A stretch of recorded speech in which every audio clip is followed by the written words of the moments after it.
Mine are really cold. Am I cold as well? Yeah, stop touching me. Say, hold on tight, spider monkey. So, do you wonder why no one said anything about the bike? Stephanie Meyer! You're like, that was weird. Hi, I'm Claude. I'm with Abby and Swanny today, and this is the Sorry I Don't podcast. Today, we're going to be talking about Twilight. So, Twilight, released in 2008, based on the book by Stephanie Meyer, released November 21st. Can we get a little plot synopsis, please? Yep, so Bella lives in Arizona with her mum, moves to Forks to be with her dad. And she doesn't really fit in. She's a bit, like, weird and uncomfortable as a person. And Relatable. she ends up falling in love with a vampire, Edward, and being introduced to his mad wee vampire family. And her life is constantly put in ridiculous amounts of peril as a result, and very, very quickly. And not just a vampire family, but evil vampires too. Yes. As always happens in a vampire story. Yep. So, initial reactions. Came out in 2008. We were all younger. Yep. Clearly. What was your guys' original sort of feeling about it? How did you like? Did you like it? What was it? Well, I was absolutely obsessed with Twilight from day dot. Makes sense. Always have been. Had a big Edward poster on my wall across from my bed for like 8 years. Just was absolutely obsessed with it. I was like literally watching it last night, and I was like, I think I felt what like real attraction was for the first time when I watched Twilight. Same. As a 9-year-old. So yeah, I've always been obsessed with it. It's, all the kind of sequels were great as well, but nothing's ever been as kind of, effective to me as the first film, to be honest. Yeah. Abby, what was your thoughts? It's weird because I actually didn't really think that I liked Twilight. I feel like the Twilight phase had kind of passed me by, but then we watched it in like 2020 together.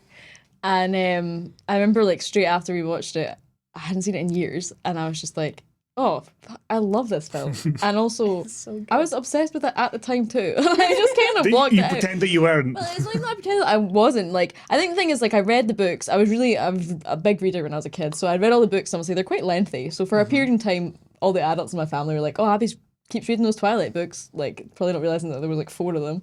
So then for Christmas that year, everything I got was Twilight themed, and I actually cannot remember if I really liked Twilight that much or not. Do you think you kind of got, what's the word for it? Conditioned into liking Twilight? I think there was definitely like aspects of it that really like fascinated me, but like there was definitely other books and like series and things I enjoyed more. I would say embarrassingly that I'm like more into Twilight now in terms of like being obsessed with it than I was when I was like a preteen. I feel like that speaks to something about my personality, I think. Well, look, and on the same token, that's the exact same boat for me, and it's kind of more embarrassing for me to admit that. But I feel like you've got like an appreciation for it. Like I watch it like 12 times a year. Well, let's get into my appreciation for Twilight. So, when I first watched it, what was I? I was like, I'd have been a little bit older than you guys. I was 15. So I was kind of, 15-year-old boy out the age bracket. Did you watch it with your missus? My missus when I was 15. You might have had a missus when you were 15. You probably did. I didn't watch Twilight with her though.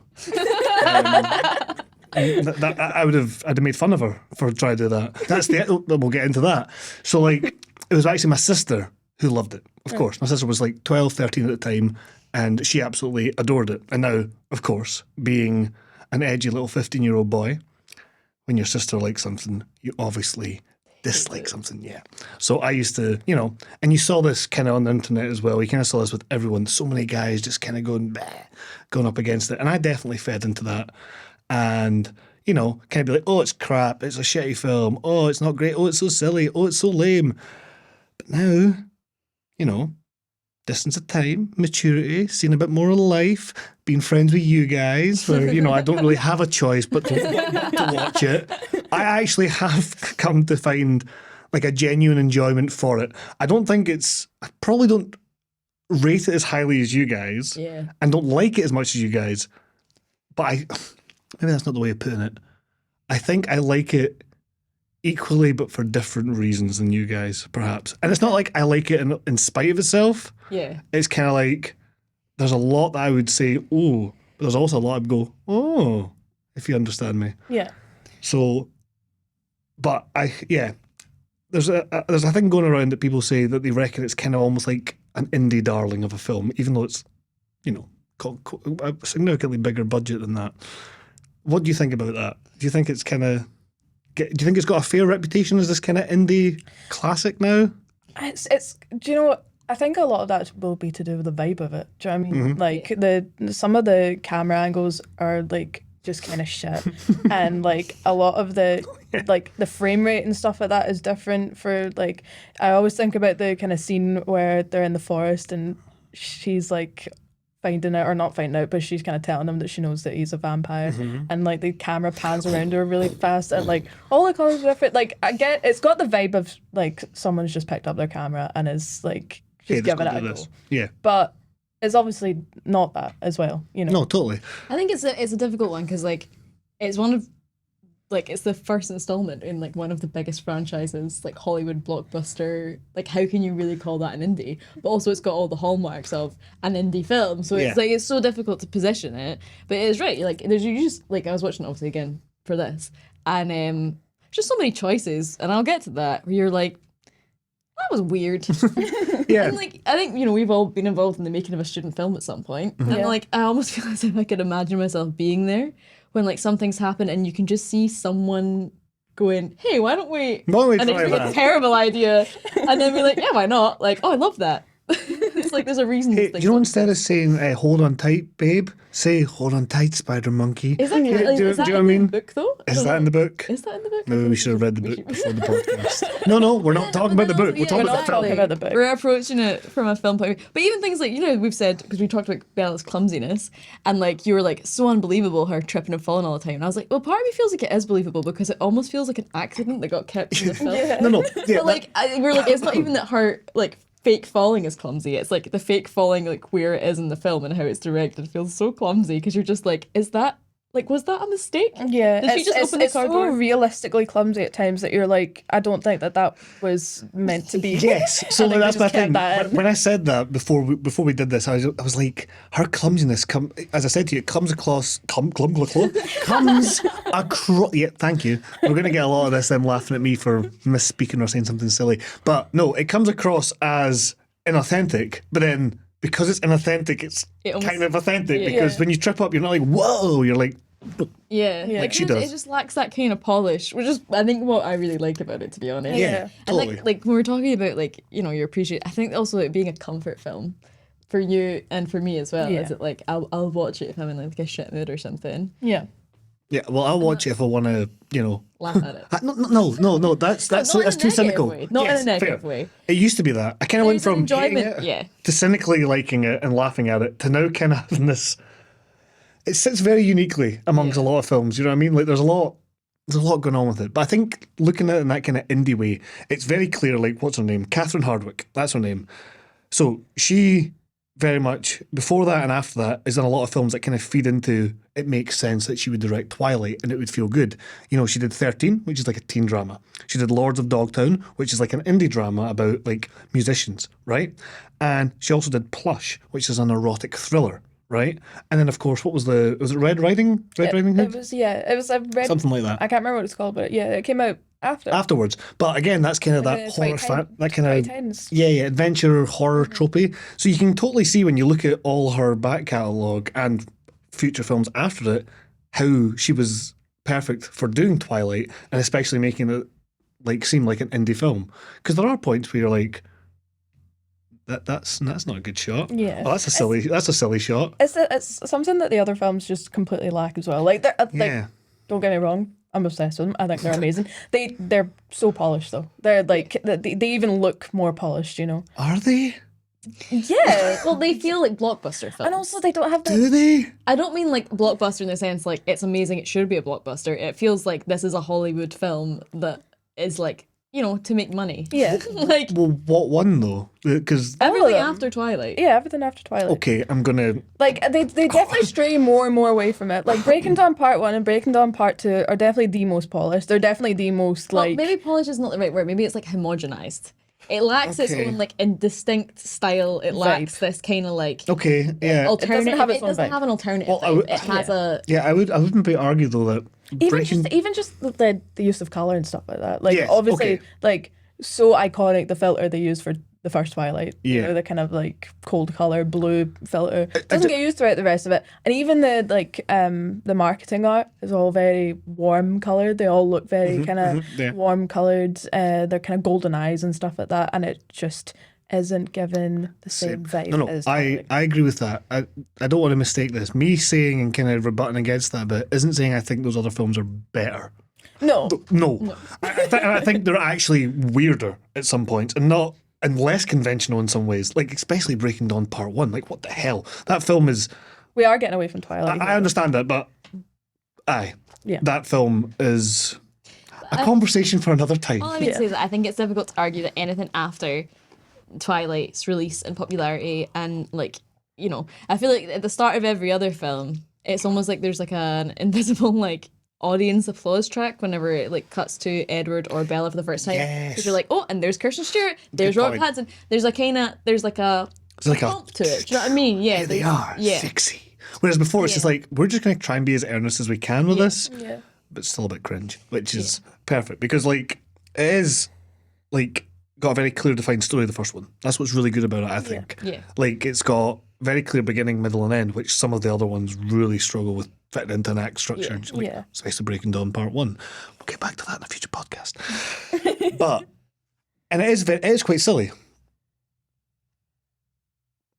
It is quite silly and definitely just a little bit cringe and tropey.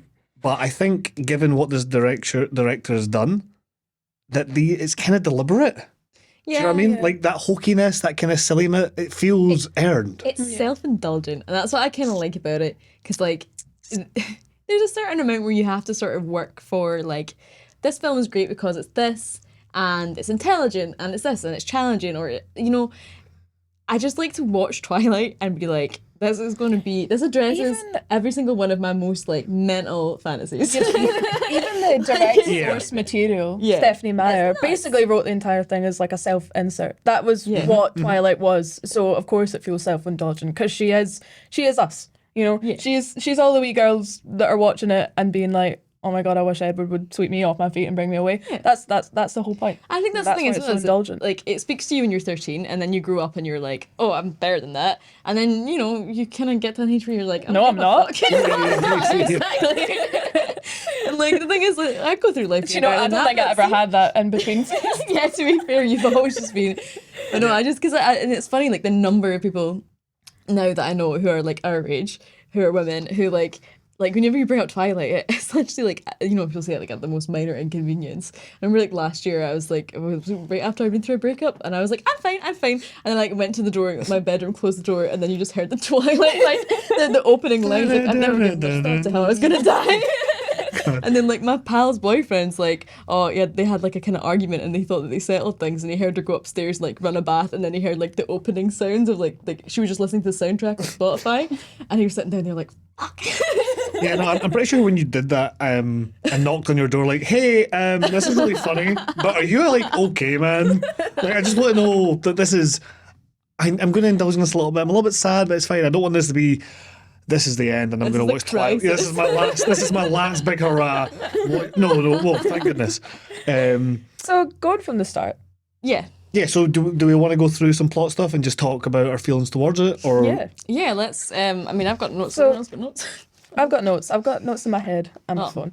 So obviously we start off with the opening sequence. Phone on head. Mine are in the ether. Mine are going to be pulled from what you guys say. I've never actually seen Twilight. I'm just going to riff this whole thing. Yeah, I did think earlier when you were like, my notes aren't chronological, I was like, he's not watched the film. No, whoa. I didn't watch the film. I definitely watched the film. Yes. Right, so. We start off with the opening sequence where we have the deer running through the woods and we have Bella speaking over it. It's just you know, it's very atmospheric just from the get-go.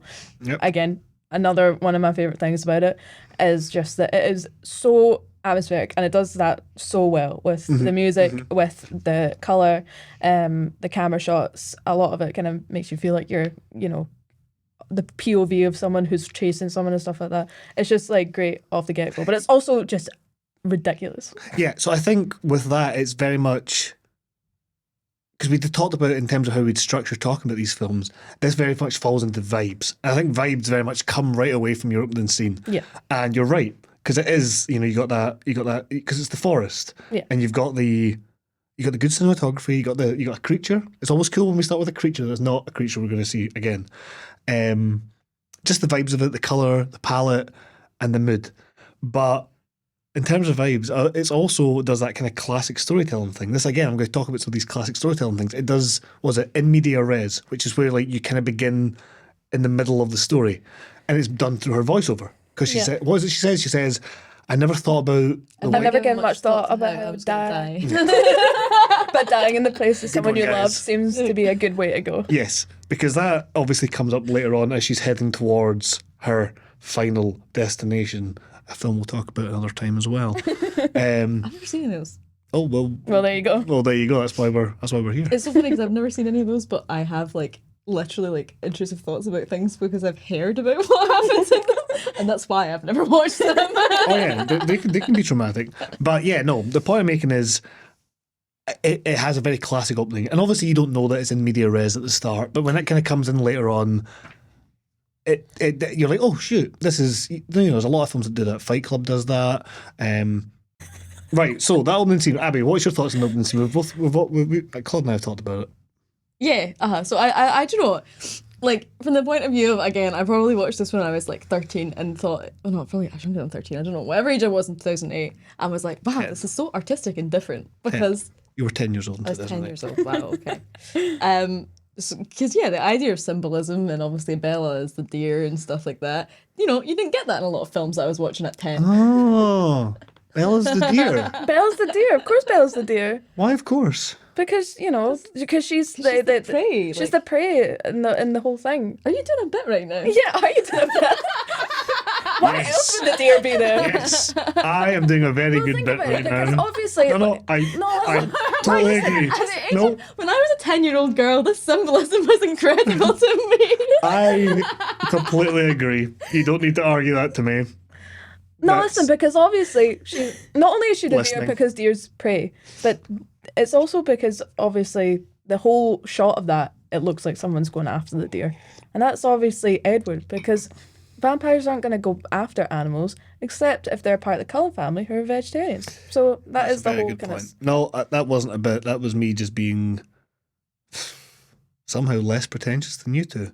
When the hell is that ever That's not happened? even pretentious. But it's not less. Objectively less. I don't Yeah, say it's okay, pretentious. yep, That's all I mean. Yep. Fair. Yeah, all I was going to say is that very simple symbolism Move that chair away a little bit. was really impressive to me when I was a 10-year-old girl. And clearly very impressive to me as a mere 30-year-old man. Great. Fucking brilliant. Sorry, Claude, how did you feel about it? We've done this, we've done your feelings. We've done it. We've done my bit. Yeah, we'll move on. So she leaves Phoenix for some reason and comes to Sterling, equivalent of America. Yes. For context, we all went to university in Stirling together. And Stirling, little aside, Stirling is a great Miserable, place. horrible, awful place. Both those Claude things has happen. good memories. No. Claude hates them and I'm mixed. Stirling is the little town that couldn't and shouldn't. Basically, it's the best town in Scotland and the worst city. And unfortunately, it's called a city. So you come there like, oh my God, the city of Stirling. Oh my God, it's got a castle. Oh my God, it's going to be great. And it's not a city. Everything shuts at 10. It's miserable. But you do have some cool mountains. You got some cool trees. And Forks. You got Forks. It's Forks. It is Forks. Literally, when I was driving to Stirling for the very first time as a student, like my mum was taking all me and my stuff up, she was like, "You're driving into Forks," just because of all the pine trees that are there and the bridge and stuff like that. Very Forks. Are you sure she wasn't just trying to say that to calm you down? Which is great for about a week. Yeah. And then you're like, No, where's Edward. this- Where's Edward? Yeah, exactly. I didn't get my Edward, so Stirling's shite. So like the parties were great because they had to be. Yeah. There was nothing else to do. But was it maybe just the only way your mum could get you out of the house? Is if she was like, you know, You're going to Forks, man. Wow, man.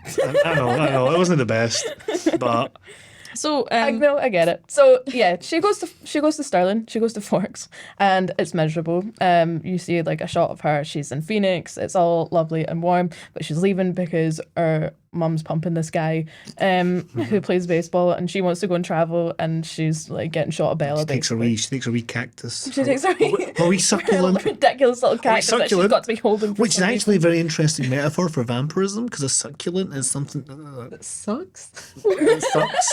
Like a vampire? Draining? I'm reaching. What I was thinking though when I was watching this first opening bit, and again this is maybe answered by the books, but who were her pals at this point? What, Like in Phoenix? Yeah, because like she doesn't keep in touch with anyone. She seems to be really bummed about moving to Forks because she doesn't fit in. But I'm like, it doesn't appear that you have any hobbies. Well, she friends. clearly doesn't, because she is the palest person ever. And look, I've not been to Phoenix, Arizona, but it's a very, very hot state. And everyone else that we see there is quite tanned. She very clearly has just been inside. Doesn't get out much. Doesn't go out much. I'm just like, we get nothing throughout the films, anything at all on what her life was like before she came to Forks. No. I think that's why she seems like, people often say I she also seems think like that's great. one-dimensional. I think that's great. We don't need a whole like 20-minute segment about what like how shite Bella was at fucking. I don't say 20 minutes. Maybe just a line. An occasional thing, Your like I pals miss miss my you. friends in Yeah. Forks. It would just be so. It would just be so easy at some point to be like, let's look at Bella's backstory to start off one of the films, and I don't give a fuck. I want to see Edward. I don't care about what Bella was doing when she was 14 and she was like shite at netball or whatever. I think it's great that they don't even cover that. You've just got to kind of assume that she was a loser with no pals. Yeah. Oh, she was. Well, yeah. Very clearly. And lost my train The of thing is, thought. it's like so funny to imagine Bella being like that, but without like then meeting Edward and getting in with like a crowd of vampires. Because I'm like, what did she fucking do all the time? Her friend. Sorry, let's talk about her. We'll talk about her friend group in a minute, because they're not a friend group. Like that is the So worst. Anna Those are the. No, actually, I was. They bring up the point that, hey, I thought people from Phoenix were tanned, and she's like, and she does some sort of glow. Yeah. So she arrives Sorry. in Forks. No, you're fine. She arrives in Forks, and then we're met with Charlie, who is collectively one of our favourite characters. Well, I've got a whole section on Charlie, which we'll get into in I'd a just little like bit. to point out, just for what we're going to talk about later, that it is. I checked this. 2 minutes 30 seconds is the first bear you see. 2 minutes and 30 seconds into the film, you see a wooden statue of a bear that Charlie drives past. That is a great catch. right? I have a great quote towards the end of the film about bears as well. We'll get to the I'm bears just in a little saying. bit. So Charlie's driving her back from the airport. They arrive at the house, and their relationship's just kind of awkward. It's like teenage girl, awkward single dad. He's like wanting to do his best by her, but he doesn't really know what Does to he? say. He's just like kind of. He's just like. Shut talk, Charlie. man. Look, I love Charlie, but man, can he not talk to anyone properly? Oh, Bella, we'll do this. Oh, yeah, you're here. Sucks your mum's not here. So sad. Welcome to this sad place. Hey, you'll have a good time here, but right? And then she doesn't for a bit, and you're like, why would you? Even Charlie, right? So like, even Charlie is given more of a backstory than fucking Bella does. Yeah. At one point, she's like, "You do nothing all the time." It's like he goes to the diner. He has at least 2 friends. He's a because cop. they get killed off. You do Like, nothing. He's a You've cop. got a fucking job. He clearly likes to hunt and drink beer. That's several pastimes. Yeah. You do fuck all, mate. You've got no pals. Does he not like- Shut up. He likes the steaks in that restaurant. as Steak well. we cobbler more every Thursday. We get more characterization on Charlie Yeah. and his life Than you before do on Bella. Bella. It's hilarious. This is why Charlie is low That's key. because she needs to be a blank canvas because she is you. Yeah. And you need to. Yeah, Yeah, because no, She's specifically your because name. she's you and you're a blank canvas. No, low-key, Charlie is the best character in the entire franchise, and we'll get into that in a little bit later. And the worst. And the worst, hottest. and the most pitiable. Spat all over you. Sorry. In my lust for Charlie, I've actually spat on your leg. Good start. No, Edward. Hey, we're not going to be getting all excited over Edward in this podcast. We are going to be absolutely frothing for I would take Charlie. but like Edward first. Edward Let's be first, honest. obviously, always. So then we're met with Jacob and his dad Oh God. at the same time, aren't we? Great That's character. at the start, Yep, isn't yep, it? yep. I Yeah. also think for the first time in my most recent rewatch, Billy Black could also get it. He's pretty hot too. Yeah. Every guy- it's a men film are full of pretty much really, all really. hot. The dad. Apart from the wee. Just to clarify, that's Jacob's dad. Yes. So yeah, we're met with them. So yeah, we know that he's Charlie's pal. Mm-hmm. And then we're met with Jacob, who is Taylor Lautner's only 15 in that film, by the way. Crazy that. He's, well- he's 15, no, 16, sorry. Kristen Stewart's only 18. Yeah, but he's even younger than Kristen Stewart. That's nuts. That is nuts. To be fair, he does look 16 in that. He does. He looks really young because they see when I saw him in the sequel, and he's all like, with his abs. I was like, what? What's happened? I thought it was like, do you know in Captain America, the first one, where they CGI. Steve Rogers yeah, and make him all skinny and he make looks him all really skinny. creepy. Yeah. I kind of thought they'd done the opposite with him. I was like, wait a minute, is that real? And then obviously, it is real. Yeah. But that was strange. So yeah, we get introduced to Jacob. Jacob's not important in this film. Jacob's really not whatsoever. important. The only importance sorry. he brings. He's not basically important. foreshadowing. Yeah, he basically kind of just like spits some lines about how the Cullens might be vampires, and then he like his dad pays him to go and ask Bella not to go out with Edward at the end of the film, and then that's it. And then everything else is in the second film. I know we're doing this chronologically, but that is so goddamn weird that he's like, yeah, my dad paid me money to come and hang out. What? Like, that's really creepy, man. Yeah, every Like, time I leave her watch it, alone, no bro. matter how many times I watch it, even though I know what's coming up, I'm just like actually it's cringing weird, at that it's line. weird on the dad. Yeah, Like, I mean, obviously, this is the thing, is that we like have talked about this before, where from our point of view as a viewer, with all the information we have about the mythology and people being vampires, people being werewolves and shit, like things make more sense to us. But I'm like, from the perspective of that character at that moment in time, with the information that they have, what the fuck did they think's going on? what do you mean? Do you mean Jacob? Like, mostly Jacob, because coming back to like Jacob's only role in this really is to kind of like, provide some exposition about the wolf Cullen vibe. I was like, at this point, as far as I'm aware, because he only finds out about werewolves and vampires when he becomes a werewolf, right? yeah. So like, So he doesn't know anything about it. So I had no idea that was the case. That makes what he says to her even more weirder. mental. Yeah.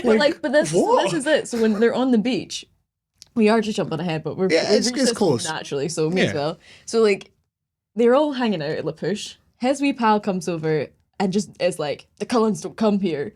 And then it cuts to them, like Bella and Jacob And then walking you've on the got that beach. amazing line of when Bella's like, "What do you mean that the Cullens don't come here?" And he goes, "You caught that, huh?" Even though the guy directly said it to her. It's not like fucking You caught killed the that. Sorry, conversation. we all like, caught it. absolutely killed the flow of the chat, and it happened like literally 0.3 seconds. Yeah, I think we also edited you caught to that, huh? Yeah. So it's like We cut to that. you caught that? Yeah, Jacob, I was Yeah, man. there, man.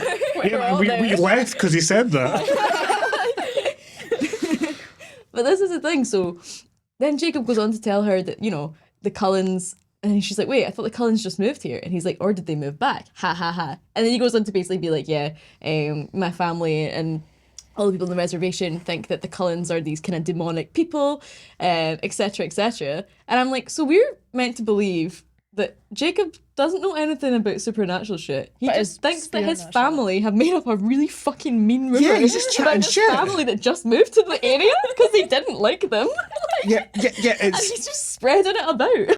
honestly, see, Fucking because ridiculous. you told me that when we were talking about this yesterday. Yeah. You said that to me, and I went, "No, surely not." But then I watching it again last night. That is what happened. I was like, "No, you're absolutely 100% right." He instead of being like, perpetuating instead of this just saying, random lie. like he could have honestly given about 40 different reasons why they don't like the Cullens. 1, they're all adopted siblings that are dating. 2, they're all creepy as shit. 3, they are all like really judgmental and look down on everyone. 4, they're just they just give this whole they element- randomly leave school every time it's sunny. yeah. It's like, The guy what's shows weird? up standing on the back of the truck. They've got all these horrible characteristics, but he goes, "Nah, here's a creepy story that me and my family made up about them. They're fucking ghouls." Also, you're kind of led to believe that their paths don't cross. Like, they don't attend the same schools. You know, the whole thing about Wait the now. treaty is that they're not allowed to go. Jacob's not at the same school as them. No, he goes to school in he the goes- res, man. He goes to school in the res. That's why, like, when Bella sees him, back to the point that we were at earlier, Bella meets him when she's getting her truck at the very beginning of the film, and she's like, oh, like, do you want to write to school? And he's like, oh, I got a different school, I go to the one in the res. She's got to go to school herself, which is where she meets our lovely friends, Mike, Jessica, Angela, and I don't even know what the other guy's called. The news guy. What's his Yeah. name? Oh, Who fucking who cares? cares? No, honestly, if anyone is more cringy than Jacob and like It's Mike. and the pups, Jacob and the pups. That's what I'm going to call them now. Not It's the you. not the That clown. fucking phrase. Not the pups. Jacob and the pups. I'm making fun of Jacob and the pups. I ain't celebrate. I ain't Dame Jacob. Wait, I'm sure I'm not. Right. So, No, what was I saying? Yeah, they are probably arguably the worst thing about the film. the cringiest part of the film. Yeah, Yeah, absolutely. 100%. They've got absolutely no chill. Hey Arizona. Yeah. Like every scene is that. Hey Arizona. like and a little gip. Arizona gip. Arizona gip. How you liking the rain, girl? Yeah, what? Fine, I guess. Thank you. I'm having like an Edward Bella moment with you right now. Your hands are so warm compared to mine. You're like ice. Mine are really cold. Mine cold as well. Yeah, stop touching me right now. That was so overstimulating. Okay, well, that's not making the cut. No, it's not making the cat. I'm going to start saying that after everything you say now. Every time you make a joke, I'm going to just calm down. I can feel myself getting heated already. And I just realised that was a very silly thing to get heated about. That's what they do to me, viewers, listeners, anyone. They fucking... They get me. They get me. Right. Going, Moving on. moving on swiftly. Mike. Mike? Mike. Who's Mike? Mike. Mike. Oh, the friend. Mike's the pal. I think What what's one, the blonde hair? the blonde haired one. Aye. Yeah. I think the funniest thing about them is that like the way that it's kind of presented, just as like a high school film more than anything, is that they are kind of like the cool group. I say that because they don't show us any other group. They're just like, these are the weirdos. These are the Cullens. We just kind of like they're kind of good looking, but we think they're fucking freaks. But they're kind of like, they're the only group you really focus on in the school. So you would, because So they're you a think- fairly big friend group, you can only assume that like nobody's bullying them. That's the point I'm making. Nobody's bullying them, and they should Yeah, be. on camera. Well, I think honestly, those actors, as soon as they must walked get in the bullied. crowd, all of the extras just went, I'm going to just bully them because I feel like that's the vibe. And then they were like, we can't really put this in the film. It makes it a bit too sad and it doesn't really fit. But they were, in my opinion, definitely getting bullied. But I can appreciate the take. Yeah, but like, why is it that they're all so obsessed with Bella? Because she's got nothing. No, Yeah, I mean, look, no she's- riz, man. She's got no riz. Zero riz. She's got no fucking riz. Think about it though, like in terms of real life, because the only reason that all those boys would be obsessed with Bella is because they have systematically been rejected by every other girl. Yes. That is true. By Yes. that point, Yes. but what annoyingly goes against that is the fact that You've got Angela and you've Jessica got are Angela and obsessed with Jessica them. who are just like tripping over themselves with Yeah, these guys. uh-huh. But then also, look at some of the people that we've done that for. Yeah, I've definitely fallen in love with some vacuous Bella type as well. So there you go. It is like, because you're like, oh, it's a shiny new Twilight. And you're It's very listening, real. it wasn't you. Shit. Right. Continue. Fucking In terms of vacuous. the setting up the sort of like the vibe of the school and stuff like that, I've got a couple of things that I picked up on for the first time watching it. One of which is this fucking science teacher. Swanny's casting. Yeah, this guy, was it Mr. Medina or Oh Mr. my Molina? God, I love him. He just like, and this is where it comes into like it feeling like an indie film because the choices are just weird. It feels like every time he speaks, it's like someone's thought of like, what's a random thing that's so random for this guy to say that it can't seem like it was too scripted. Because at one point he's like, the person who does their homework the first gets the golden onion. Yeah. And it's like, What? what? We don't come back to that at all. Yeah. It's like, Okay, nobody who won the gets- golden onion? It's a Yeah, fucking nobody- gold, but it's not even like it's an It's a onion trophy. that's spray painted What is gold. it? It's a real onion. It's like not a gold trophy? onion. No, it looked like an onion to me. Might not have been. But it just looked like a fucking spray painted gold onion. And then everyone's kind of like, cool. And no one and this is where it stops being realistic. No one in the class is like, what the fuck? And also, no one laughs. Do they? Yeah. They don't really. They're just kind of like, Everyone's like, hey. It's like, not even man. that implies feels like this is an enthusiasm. Abby. established thing. That implies enthusiasm. They're just kind of like, yeah, cool, man. and then, Well, that'll go next. The bronze cauliflower and the fucking the turquoise carrot that you gave me. Great, man. Cheers. I'm really buzzing. Can we learn? Can we learn? And I don't know. I will have fun playing that character, and it genuinely does feel like they just went, you know what, man? Our script's shit. Do something. Do you know what I mean? We've got a line of you saying, so this is an equation. This is science. Do what you want. Or he saw that and went, I'm just going to riff it. But I don't get but the then it point, was someone's really. job in props to spray paint a fucking onion gold that day. And then just never follow up. It's like really. Do you think that was planned? Or was that on the moment, spray paint an onion, buddy? You need to get on set. Hey, we're getting makeup. We're going in 30 minutes. Find a fucking onion, spray paint You that think shit. that guy just kind of like ad-libbed it and was like, oh, what you'll get is the golden onion. And then someone was like, well, he said that now. We need to have the prop. That's brilliant. Well, is it in one shot? Because if he does it all in one shot, then Maybe there was a trophy and someone forgot to like pick it up on their way into work that morning. Someone so just they were like, spray painted an actual I onion. bet you there's some mega fan who's like, actually, that was in the book. It's an integral part of the symbology. But we don't know. We don't read books. The other thing that weirded me out about this sort of set up the school thing is that obviously the Cullens are meant to be like kind of inconspicuous, I guess, because they don't want to draw too much attention to themselves. Everything they do is so attention seeking. Yeah, man. Like Emmett fucking coming into school in the Jeep when he's just like stood on top of it, like, Yeah. "Rrr." And it's Yeah. like No, there's absolutely They no need walk for about that. as if they have a theme tune every time they're moving. Also, like, And the they do. fact that, like, fair enough, they're couples, and we understand why. You Why know, do they go have to from tell school everyone school. in school that they're couples? Also, why do they have to be like so fucking touchy with each No, other better, all the better. time? Even better one. Social services Guys, would surely guys. get called on their adoptive father. No, You know, totally. It's like, this Totally. guy's adopting all these Waynes and let them shag. At that point as well, like the pals actually for the first time, instead of just being cringe and make a point, they're like, that's really fucking weird, man. And then Yeah. one of them's like, no, Well- that's not weird. They're not actually related. And she's like, and still fucking No, weird. Here's an even bigger question, even more obvious question. Why are they in high school? Well, they I do. had spoke about this so much last night. I was speaking about it. It is because the earlier they go into high school, the longer they can spend in one place. Because they could pass like Yeah. obviously they're older than they are meant to be in the film, right? Mm-hmm. But they could probably pass, let's say, for upwards of like 30 odd, right? Until it starts to get a bit weird, and you're kind of like, and especially Carlisle and Esme, you know, you're gonna start being like, why do they still look like in their late 20s? Why don't they look like they're in their Yes. whatever, right? So they've got to go to school early enough so that the entire family can be young enough so that they can stay there for as long as possible without having to relocate. But why don't they just go to college?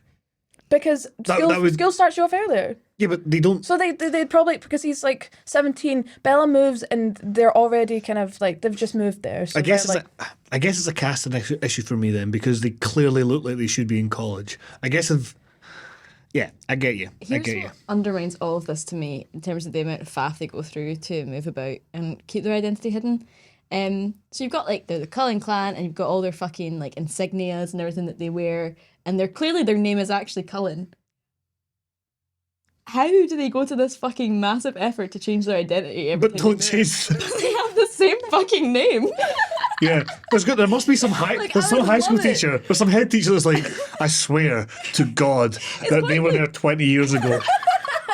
I'm losing it. I need to give up. Name too. And like the thing is, like, I would just Hey, love it if Like Smith. I would just love it if like she got to know him and then they were like gonna get married in one of the fucking future films. And he's like, oh, actually, see, by the way, my name's actually Edward McDonald. My name's actually Billy Carlisle or something like that.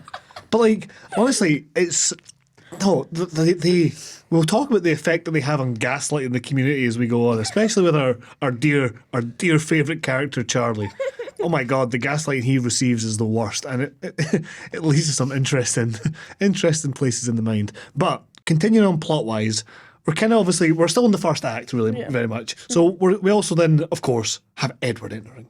Yes. Now, when Edward enters, be real with me. What do you guys feel when he walks in? As people who have told me you're kind of, Edward would get it. When he walks in, do we like that? I barely can't even put it into words that would be like, all right for me to say out loud. It's Try. it's just I've just never seen a man that beautiful, and like that is also one of the things that just removes this film so much from any other kind of. He is just so fucking beautiful, and everyone thinks so. Like how did they manage that? That is why Twilight. Shout out to Claude's boyfriend for helping us record this podcast. I've never seen a man so beautiful. Right. Continue. Oh, Robert Pattinson's the second best looking guy I've ever seen in my life. there we go. We'll just cut to that. We'll cut the rest of it, and it'll just be like, so what do you think about him? And it's going to be Claude going, and we're calling you the second sexiest man in the world in my life. That'd be great. Oh, Aye. hell no. Yeah, no, it's great. And then you've got him obviously moving on the whole scene in the biology thing. Oh my It's fucking so God. funny. Just he's like actual boking. Yeah, he's like, gagging. He's dripping. gagging. And like she's like fucking sniffing her armpits and stuff. She's like she's stinking. But like, no, so another. So So I also watched some other podcasts that talked about Twilight just to see, get a little vibe and tap into the pulse of what people are saying. I don't know why I did that. Pulse of what people are saying. No, right, silly, cut that. Maybe, we'll see how it reads. No. She is wearing, as someone pointed out, like a gas station top. She looks like she works in a petrol station. Have you written that down? What you got there? love the bowling shirt. Aye. I hate it, man. She dresses like top shit. right. I would agree. Res, man. I would agree for the rest of it. I fucking love that bowling shirt. If I could have anything of hers, apart from maybe the blue dress at prom, but if I could have anything that she wears in this, I think that bowling shirt. I'm gonna try and predict, because you've seen me looking up like fucking Sopranos-esque bowling shirts and things like that on Vinted. Mm-hmm. I think that's an iconic style moment, and I'll stand by that. I think the fact she same. I think the fact she smells it, she knows that it's a piece of shit and probably reeks. I don't think that's what she's wearing in that scene. It is. I think it's a different green top. Well, then we've maybe confused ourselves then. Maybe you've confused yourself a wee bit there. I'm gonna check this. Not right now, but I'm now.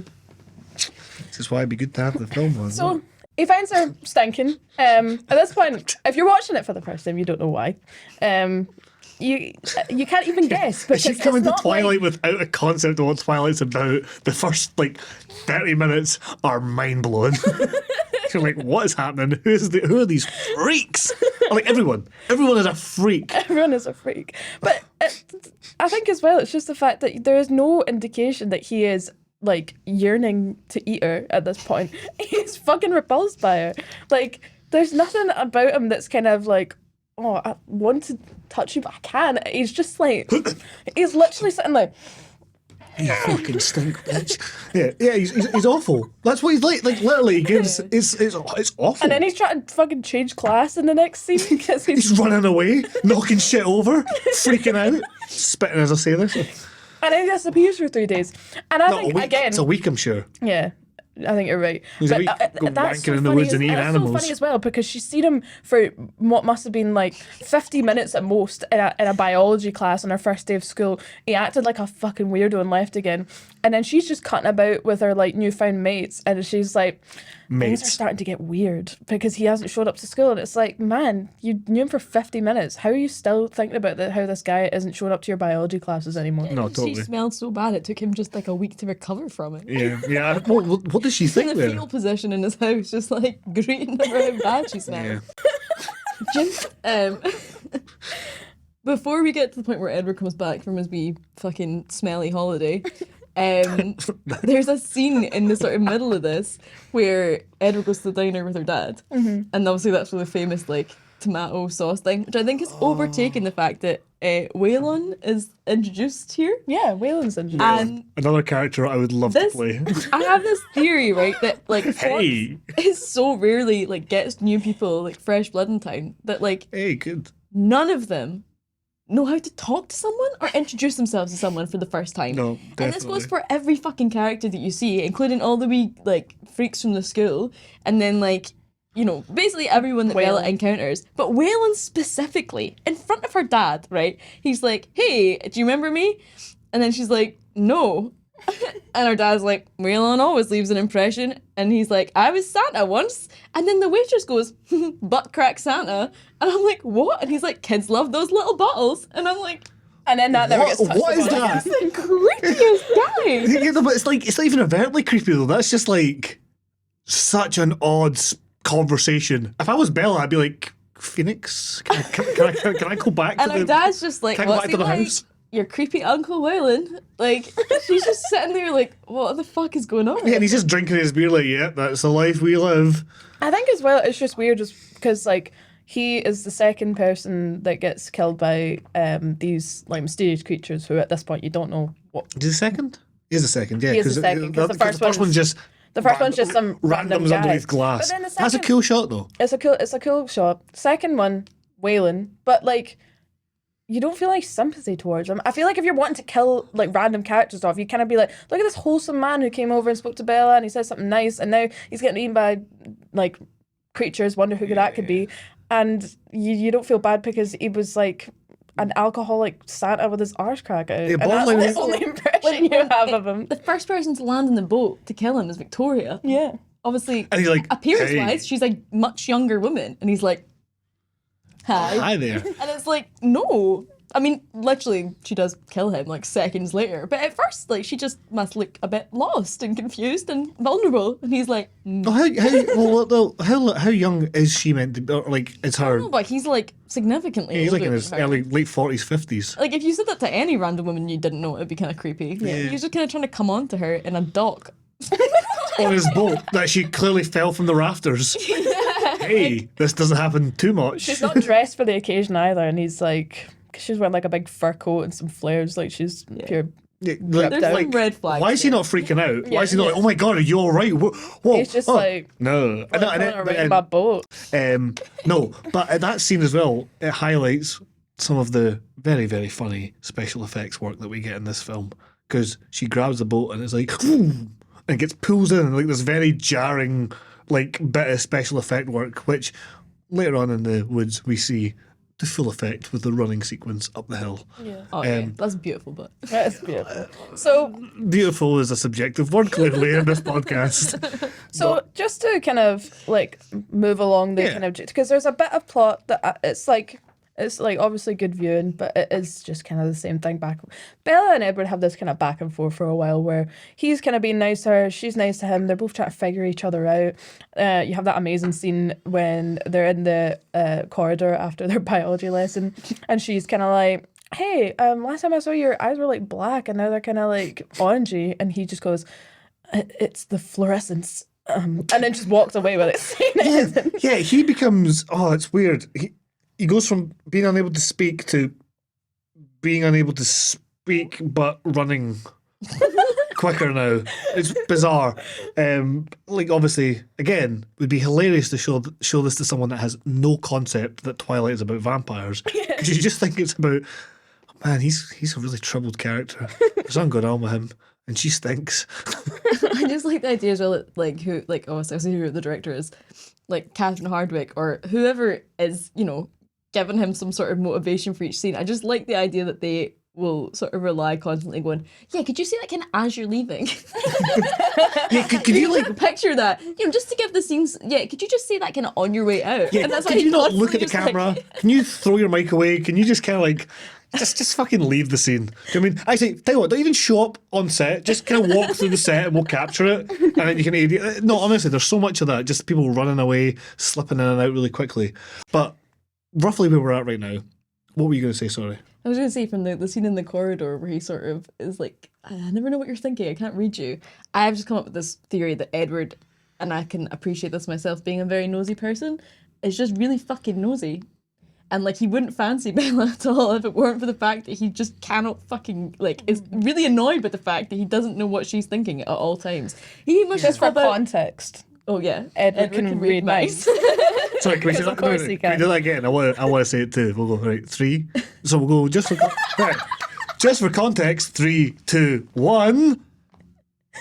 Okay, just for context. Oh, fuck me. I try and do something cute and fun. You try and you try, you know? That'll become a catchphrase, I'm sure. Right.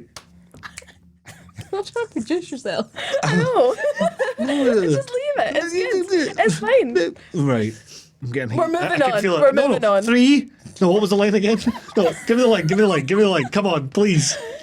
Just for context. Edward couldn't read minds. Okay, 3, 2, 1. Just for context, Edward can read minds. Right, Oh, that was that was- fucking pesh. That was so authentic. I'm actually depressed.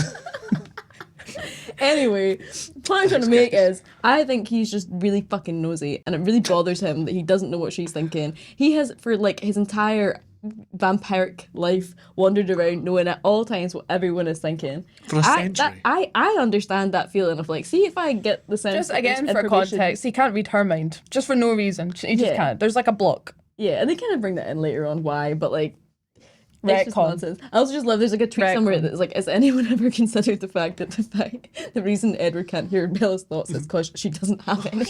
yeah, she's a fucking vapid. Yeah, no, that's absolutely Which I do love. a reading. But no, roughly at this time as well, I think we can then obviously talk. Since we've mentioned Waylon getting killed, we can obviously, and we've talked about, you know, the beginning of their relationship, the start of the, you know, her starting to learn weird things about him, but we're not fully got the revelation that he's a vampire yet. But we, as an audience, have seen these vampires, right? Waylon dies. And then we, of course, come to the scene where Edward's dad, the doctor, Carlisle, comes on out and is like, yeah, Charlie. Sheriff? Charlie's the sheriff, right? Or he's a police officer. He's the chief. Chief. Like, Chief, your friend Waylon's dead. It looks like that bear again. And then Charlie's like, oh. And so begins what I think is the undercurrent, important, hidden, amazing story beneath all this of what the fuck is Charlie Swan thinking is going on in Forks. Why they gaslight him into believing that this rogue fucking bear is hunting people. Not just one person. It's like, oh, it's that same bear. And they don't say this once. I can't remember how many times they say it in this film, but throughout the franchise, they keep making this to the, On a boat. on a boat! Oh, shit. Sorry if that peaked the mic. I got too excited and slapped it. On a boat. Slapped it. You can cut that out. That banana. Oh, it's minging looking at it. This is my... Oh, fuck. This is Charlie's soul right here. Like that. That's Charlie's soul. Back to the bear. Right, back to the bear. Back to the Bear's in bear. front of you. The bear's in front of you. But... We're not the first people to come up with this. No. Obviously, this has been talked about at length. I'm Yeah. pretty sure the Cosmonaut Variety Hour, that's one of these podcasts that covers all sorts of things. They talked a little bit about this gaslighting. Yeah. But it was really just watching it. And for me, personally, what got it is the conviction in the performance from Charlie. He fully believes that that he is failing as a man, as an officer of the peace, because of this fucking rogue bear that's going around. Now, what other mentions do we get in this first film about this Well, bear? like I said, just as like to go back, it's foreshadowed from the first 5 minutes of the fucking Yes. film. There's a statue of a bear Yep. on the way into Forks where the Forks statue is. It's And, clearly and deliberate. Charlie's the one driving. They say it's like they obviously kind of anytime they say animal attack, and at some point they bring up a bear. That happens a couple of times Mm-hmm. because there's a construction worker that is killed when he's working, Oh, yeah. and then later on, Waylon's killed in his boat, which is apparently where the Where the bear rogue hunts. the rogue hunting bear is went and mauled him to death. Also, I love that like obviously Charlie's one not Charlie, sorry, Carlisle is wanting to cover up the fact that there's vampires about because that could Yeah, I uncover can his appreciate family that. secret. But instead of just thinking, like, obviously these bodies, if anyone was going to see them, they're drained of all their blood. That is what's wrong with them, right? And he's went, what's the closest thing I could get to this? Bear. Yeah. That's what he goes with. I mean, yeah. Do you think he just panicked? Do you think Carlisle panicked and just went, Bear. oh, bear? was a Yeah, bear. yeah, it's a bear. He's like, shit, I need to Animal fucking sell attack. this Animal line. attack. Animal attack. But there's also What kind of animal? A bear. there's a whole portion of this film where they're like, it's looking like this isn't an animal, it's looking like it's a human. And then they find a human footprint and they're like tracking these fucking human footprints. And they're like, yep, definitely wasn't an animal attack. And then at some point we just go back to it being a bear. I actually have a quote that I found for this. I'm pretty sure Charlie near the end says, yeah, bear human footprint. Is it like meant to be ambiguous that you don't know whether he means like bear, Bear feet slash... Bear slash. or like a bear slash human? I am going to give the theory, a wild new theory, that Charlie Swan, by the end of the first Twilight, believes in werebears. Because He's not far otherwise- off, man. well, He's there either way. He's right in the middle. he's like, oh my god, wait now. So fucking People are close. getting drained of blood. Oh my god, there's lots of pale, creepy people around us. Oh my god, these woods are spooky. Human footprints next to the bear footprints. Werebear. It's like, you were so close. You almost had it. It's so funny as well that throughout the entire thing, the first time we see Charlie, he's not drinking, right? And then we see Charlie from then on, and he's always Oh, he's pounding the bud. he's been I would've the loved it though if it was entire like- fucking film. a nice crisp bottle of Chardonnay.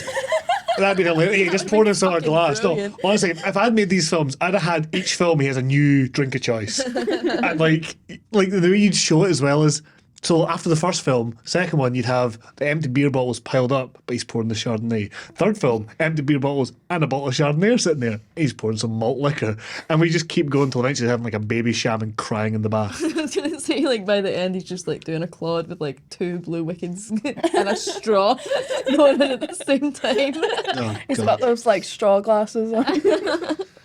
But no, we basically we came to the conclusion that Charlie, in this sort of spin-off version of Twilight, which is entitled "The Bear is in Front of You: The Great Great Outdoors. Hey, come on. What do I get? What else? No, right. Cool. No. We don't like unison. So we came to the conclusion that Charlie goes off while all this is going on. He's kind of shunned by the community because of the mounting pressure of the fact he's not been able to capture the bear. And he dons a bear's pelt and becomes one with the bears, heartbreakingly eventually having to realise that the bear tribe that has accepted him as one of their own he now has to slaughter. And he does so, and then only to find out it's been vampires the whole time, where he then runs Yeah, into how the many wood bears did he screams. kill? How many bears did he kill before that? Wipe them all out. Charlie's just out there himself, just like, it's me and these goddamn bears and my beer. And he's just out there. I can see it so vividly, screaming to the sky. Like, why, God? You keep taking all my friends from me because of this one evil rogue bear. Only to find out that it's vampires in the end. Yeah, and his daughter knew the whole time. And then, yeah, we And his basically... daughter is one of them. We then came to the conclusion that because Carlisle's trying to peddle that it's a bear, and then it starts to look like maybe it's a human, that the natural progression of everyone else's suspicion would be to look at the guy who's been wandering around dressed like a bear for the last year, and then Carlisle ends up to being incarcerated. Is that where we got to? This weird spin-off we invented. There was a lot going on with that, but for I just me, remember you're not the monster I thought you were. Yeah. yeah. Yeah, you're not the monster I thought you were. The bear's in front of you. That's what I said, because the bear's in front of you. It's the Edward. vampires. It's actually Edward. It's The bear's in Edward. front of you, but then he actually thinks it's a fucking bear. Oh, So I actually feel for the man so much. I think that the most compelling part about that is just the kind of increase of his alcoholism. You've got him first, like, you'll have him having a beer, like taking a couple of beers That's to so- have them with chill. with Jacob's dad. Hey, friend Waylon. Hey, everyone. Oh, my daughter's here. This is nice. And then you've Teething got problems. like, you know, Bear. you've got Edward coming over to take her to baseball. He's sitting drinking beers and cleaning his shotgun out, which is loaded. You're like, And you've got him, a man's gotta do what a man's gotta do. and then I'm you've going, got kill a like bear. Edward at the end coming to take her to prom. he's sitting with a six-pack in front of him. In the dark. He's an alcoholic, and it's all because of this fucking bear. Because his pals are dying. Because And he feels like a failure. Like, he feels like... he's feeling the community. Every night every Thursday, he gets his steak and cobbler, and everyone in the restaurant's looking at him like, you're a fucking scumbag, you need to deal with this fucking bear. And it's all mounting up on top of me, Hey, freaking out all how the about time. instead of eating steak, you go eat a bear and fucking end it. End this. No, not end it. No, it's like, like... That's the tagline. Do you want to say that properly? If you're gonna quote the silly things that I say, please do it right. Right. So moving on. In the middle of the film, we've got the kind of least important bit, which is, Edward and Bella's relationship blossoming. It happens. Right? Yes, clearly the thing that we didn't think about at all. We didn't give a fuck about that. Edward and Bella, who? So you've got their relationship, it blossoms. He is stalking her and watching her sleep. We learn that. It's very romantic and very sexy, the way it's portrayed. I don't know how, but it Question. Have you seen the "Mum, I've been sick" meme? yeah. That is Edward all over. Edward is constantly, Mum, I've been sick because this girl stinks like shit and I can't read her mind. She's got nothing going on. She stinks like shit and I've been sick. Clean me up. Because does he not say something really lame like, oh yeah, I don't sleep? Yeah, that's later on. So Sorry. we'll get to that later. Yeah, okay. So they're kind of he's stalking her. She finds this out when she goes shopping in we missed out a whole bit. The bit where she almost gets hit by a fucking van. Guys, she almost gets hit by a van and he pushes the car out of the way in front of everyone. Yeah. So he's at the other side of the car park, right? And she sees him. There's like a establishing shot of him like across the way, so you know that he's there. Mm-hmm. And then it's icy outside, and her mate comes in, and his van spins, almost hits her. He obviously runs across the car park and pushes the van out of the way so she doesn't get crushed by it. And then everyone's there to see it, obviously. Nobody else gives a fuck. No one's noticed, but she's obviously noticed because she was looking at him from across the car park because he was staring at her. They're so not subtle. No, and I get they're it. not Fair subtle. enough. You got to save her. Fine. So then she gets taken to the hospital. You've got, Carlisle checks her out and is like, absolutely everything's fine. And then you've got this like hilarious sequence. It's the one, go. What are you talking about? What are When you she's giggling about? trying to listen in to their conversation. Yeah, when she's trying to listen to their conversation. So, like, you've got Carlisle, who's Edward's dad, and then Rosalie, who we've seen earlier on. That's his kind of adoptee sister, and Edward, and they're talking in the corridor, and she's just kind of like hanging out the corner, like, can I touch you for a second? And you can just hear Rosalie being like, why the fuck did you save her life? My cast. No, because like she's like trying to be stealthy, but then she's like, when you actually see the shot of it, she's just standing like the corner's here, and she's like here, and then she goes. Like, everything about it's so unnatural, because again, if you wanted it to seem natural, even if she's meant to be awkward, you would have her sort of then approach a little bit. Even if she doesn't go all the way up to them, you would start to walk towards, you would say, can I speak to you for a second?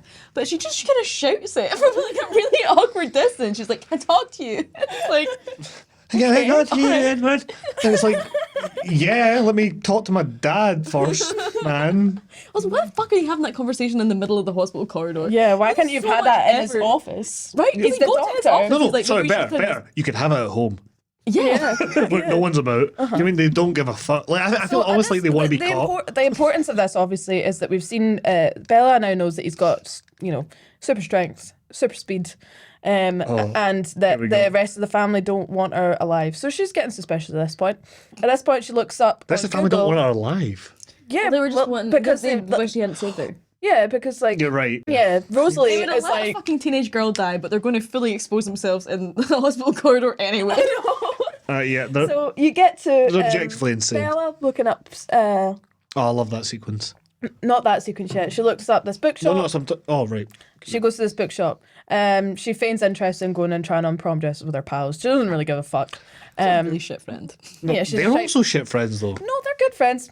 They are No, good that, friends. they invite her out to everything, even though she always patches them. Okay, the girls are good. Sorry, the girls are good friends. The guys are yeah, okay, Yeah. cool. I guessed Yeah, I just always think about how shit those guys are. Just like, guys, can we fucking tone it down?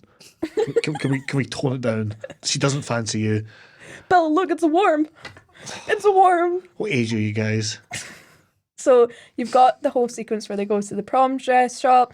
She's like, I'm going to go and get this vampire book at this bookshop by myself at night time. So she goes and does that. Something you can both relate to, I'm sure. No, I relate so hard to Anna Kendrick in this. This is when I was like, man, that's my casting. Because she's like, I'm trying this dress on. Oh, my boobs look really good. And then Bella's like, I'm going to leave. Sorry, I'm not interested in this. And instead of being like, wow, that's kind of crap, like Bella's like, you do look good though. And all she hears is like, she's like, yeah, I do. I look amazing. She's so right. I do like it. She's so unfussed by the fact that Bella's been a shit pal because she's like, all right. All right. I do like class. Whatever. Yeah. So Bella goes to the shop. She gets the book. Earlier on in the sequence, you had these guys who were banging on the prom dress shop window and catcalling the girls. They show up again. They're all like clearly pissed and they're like all grabbing her. Are they the same people? That's the same people. Yeah, it's the same people because I never clicked that. That makes Because sense. the first thing it says, we saw you in the dress shop. Ah, I've always missed that. It's Yeah, the same. well. It's the same guys. So they Yeah, show I mean, up. I've never seen this film. we read the Wikipedia. So they're kind of circling around her and being really uncomfortable. And then you get the amazing scene of Edward's fucking car fucking doing donuts in the car park, and he shows up and he's like, and the guy's like, that was a really dangerous maneuver, and then Edward's just like, Oh, yeah. and then they all kind of back away, and then he's like, get in the car.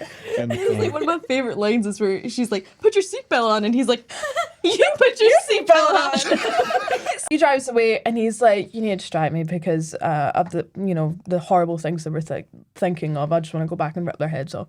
So he's now talking about to Bella herself that he can read minds, right? Yep. So they get to the restaurant, they talk a wee bit about that, they have a cute wee sequence where they're having dinner together, but he's not eating. Why is he not eating? And then she goes home. Before you leave that, I want to just talk about that restaurant scene really quickly because we get some really funny moments in that. Yeah. When Edward, because he that I'm right in thinking this is the scene where he explains so that he can read minds. Yeah. Yeah. So then he goes, I tell you what everyone's thinking in this room. Sex. Talking about some guy on a date or something. Then cuts to some really happy-go-lucky trucker type guy just smiling like this. And he goes, cats. And it's like, that's a very odd joke. But my favourite thing is that she takes this as proof that he can read minds. Yeah. As if Sex. anything specific Money. has been said. Yeah, right. Surely the only way you can prove if you can read minds is if they read your mind, which he can't do. Yeah. Oh my god, he's just gaslighting as well. He's not a vampire. He's not a vampire. Like, that's my new headcanon. He's not actually a vampire. I just love that she's fucking convinced by this. He's like, yeah, I can read everyone's mind, just not yours. That guy's thinking about sex in a restaurant on a date. That guy's thinking about money. So That he's guy looks quirky. He's thinking about cats. Yeah, it's like cold reading. And she's like, oh my god. Yeah, he's like, yeah. Oh my god. Fucking gullible bitch. She's yeah. I think she just wants is. it to be true. Yeah. Yeah. Again, Of course. she's us. Yeah. The blank canvas, she's I us. would be that gullible bitch. Like, what, 16? Some, like, handsome guys, like, yeah, I can read minds, everyone except for yours because you're special. You're like, yeah, you can. Yeah, I'm special. Yeah, and I'd be the guy thinking about cats. That's my Catherine in that scene. Anyway. So we move on, and now we're at the point where Bella's like, on the way back home, she feels his hand, it's really cold, so she's got the super strength, the super speed, the mind reading, Yeah, question mark. as we're shown in like a The cold montage skin, as yeah. she's online. She's online, she's looking up all the different kind of countries, versions of like vampire mythology, which is quite cool. Cold ones. And then you just go straight into her being at school, her just like not even saying anything to him, just walking into the woods. That quick shot though of them in the kind of Dracula-esque, like So hot. Hold on. When they're like dressed up in like oldie kind of Dracula, like she's kind of like on a bed and he's Yeah, like, this goes into things that will come up later in other films, but they imply a cooler film that could have been. Do you know what I mean? A lot of times, like they show No. you that. Okay. no, I no. just disagree. No, but like, are you telling me But we don't want Dracula too, because then that would just be Dracula. Dracula. That would just be It's her, Winona like, Ryder and imagining Keanu Reeves. That would just be that film. That's a great film. Better film than Twilight. No, it's terrible, but it's good because it's terrible. Jonathan Gary Rhys-Meyers Oldman's Dracula really was good in also it. really good. Gary Oldman's really good in it. Keanu Reeves is fucking dreadful. Yeah. And Winona Ryder she's- ruins everything she's in. I'm Winona Ryder, and I think Shut up. Keanu Reeves is the greatest actor that ever lived. That's her performance in No, that. but the boss is asleep. I know, with the boss asleep. saw him But there. I would argue Anthony Hopkins comes into that, and he's like, right, they're doing shit. They're doing terrible performances. Right, So I'm going to do it. Yeah, we're right. clearly cutting this out. I'm Yeah. just let me speak. Oh, I'm gonna kill you. Can we keep that? I want that as a soundbite to get played all the time. So So we've moved on. At this point, they're in the woods. Edward and Bella basically kind of are confessing their love to each other at some point. It says, like, I know that you're a vampire. And he's like, what do we eat? You know, I'm stronger than you. I'm faster than you. And then he has this like amazing line of, you're like my own personal brand of heroin. God. And Who wrote that? Brendan Urie. And then she's just like, I don't care. He's like, I've killed people before. And so at this point, she still thinks he's She's like, like, "Kill me." I'm like a human killing vampire. And she's just like, I don't care. It doesn't matter. Like, just Yeah. Then we get ridiculous. one of mine and my sister's favourite lines. We used to do this all the time. Say it. Yeah. Vampire. Yeah. Great line. Great line. it is Iconic. great. I like the idea that when she's like, you'd speak as if you're from a different time, and I'm That's the like, camera go. yeah, I just, I'm like, I really wish it would be funnier if Edward had like been turned in like the 80s and just used like really cheesy like 80s kind of catchphrases. Yes. Groovy, man. Yeah, I mean, it was just like Oh. groovy. If she was like, oh, we geek that doesn't know how to walk in a straight line, and he's like, totally tubular. yeah. Or she goes, you're a vampire. And he goes, no, I'm a sucker. And it's like, Christ. No, right on. this is actually a thing, again, talking about this other podcast, Cosmonaut, they talked about it. They made a really funny point is how funny would it have been if Edward still spoke like he did in like the early 1900s? Like, milady, my dear. You've got kind of like aspects of that, which is why she kind of says that as well. Yeah. She says, like, Oh, he goes, yeah, like, you're right. when they park up at the police station, she's like, my dad's still here. And he's like, yeah, my father's car is still here. Like, just a bit more kind of And she did say, the line you just quoted, it was like, you speak as if you're from another. time. Yeah. So literally. That So does happen. then that sequence finishes off with another amazing iconic line of, so the lion fell in love with the lamb. What a stupid lamb. What a sad masochistic lion. Who comes up with that on the spot? And then they don't even winch at this point. There's so much sexual tension.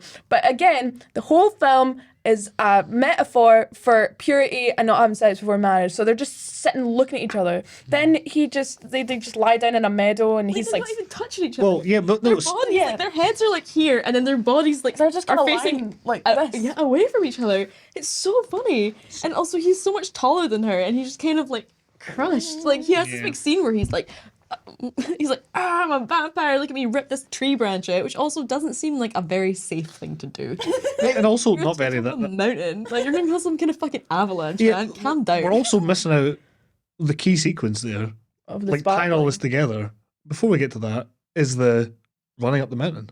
That's not. Yeah. Is that not there yet? No, he runs up the mountain He with does. her, and then but then hold on tight, Spider Monkey comes. That's later. Right. That's later. Yeah, fair. So at this point as well, as it usually is in kind of vampire mythology, something happens when vampires go in the sunlight instead of, as everyone knows, vampires sparkle in Twilight.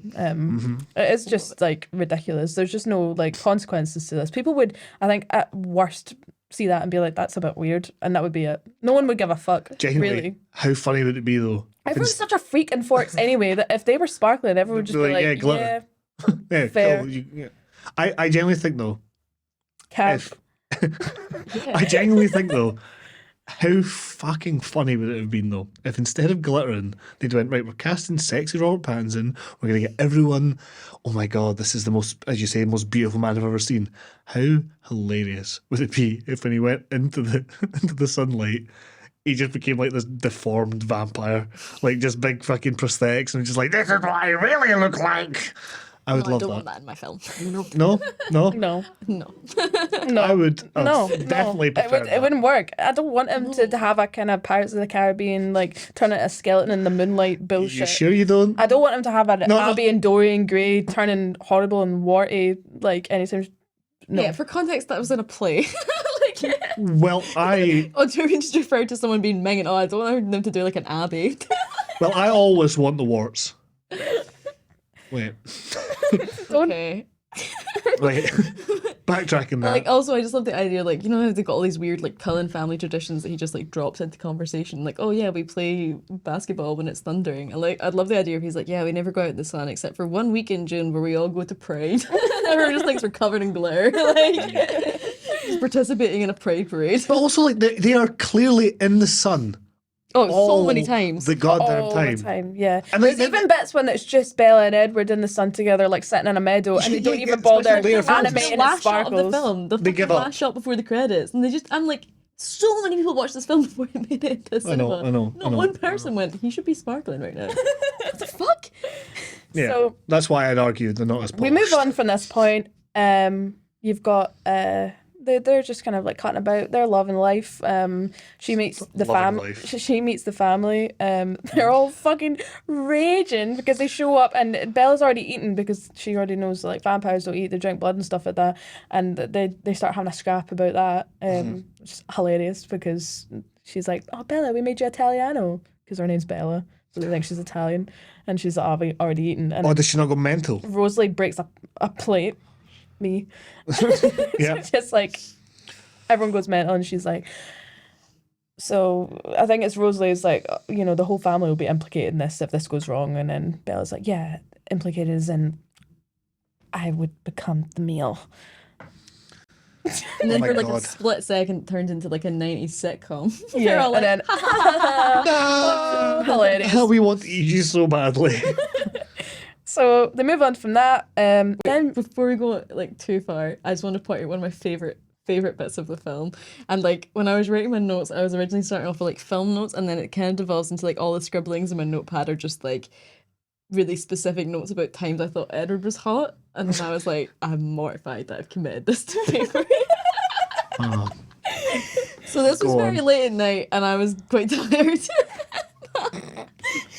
After he's like, oh, like I'm a vampire. The first day that they come back into school, when she's like, oh, I'm unconditionally, irrevocably in love with him. They rock up to the school, and he's kind of like, everyone's gonna stare anyway, and he's not usually right. So there's a lot of parts in the film where he's quite like smiley and like seems at ease, and so that has always really stood out to me. I've written down. I might actually ask you to cut this out because it's fucking embarrassing. right. I have written the words when they rock up to the school, and Angela's like, oh my god. And he's all smiley and sort of like swaggering in with a devil may care attitude. With like the sunglasses on and the black denim jacket. And everyone's just absolutely scandalized. I replay this several times every watch. So clearly you totally get can't it. be totally- relied upon to give an objective opinion about this film. No, it's really I totally really get like that. Don't hurt that. Don't hurt that. I totally get it. Sorry, I don't, Abby. Fucking hell. I totally get it. He's just like, that is the most, because like really I think what's so good about that scene is that a lot of the time they're so awkward. The stuff they say is just so kind of like, and they don't know how to talk to each other and stuff like that. And then that bit, he's just kind of like, oh well, since I'm going to hell, and he's like looks so hot, and then they're just walking together.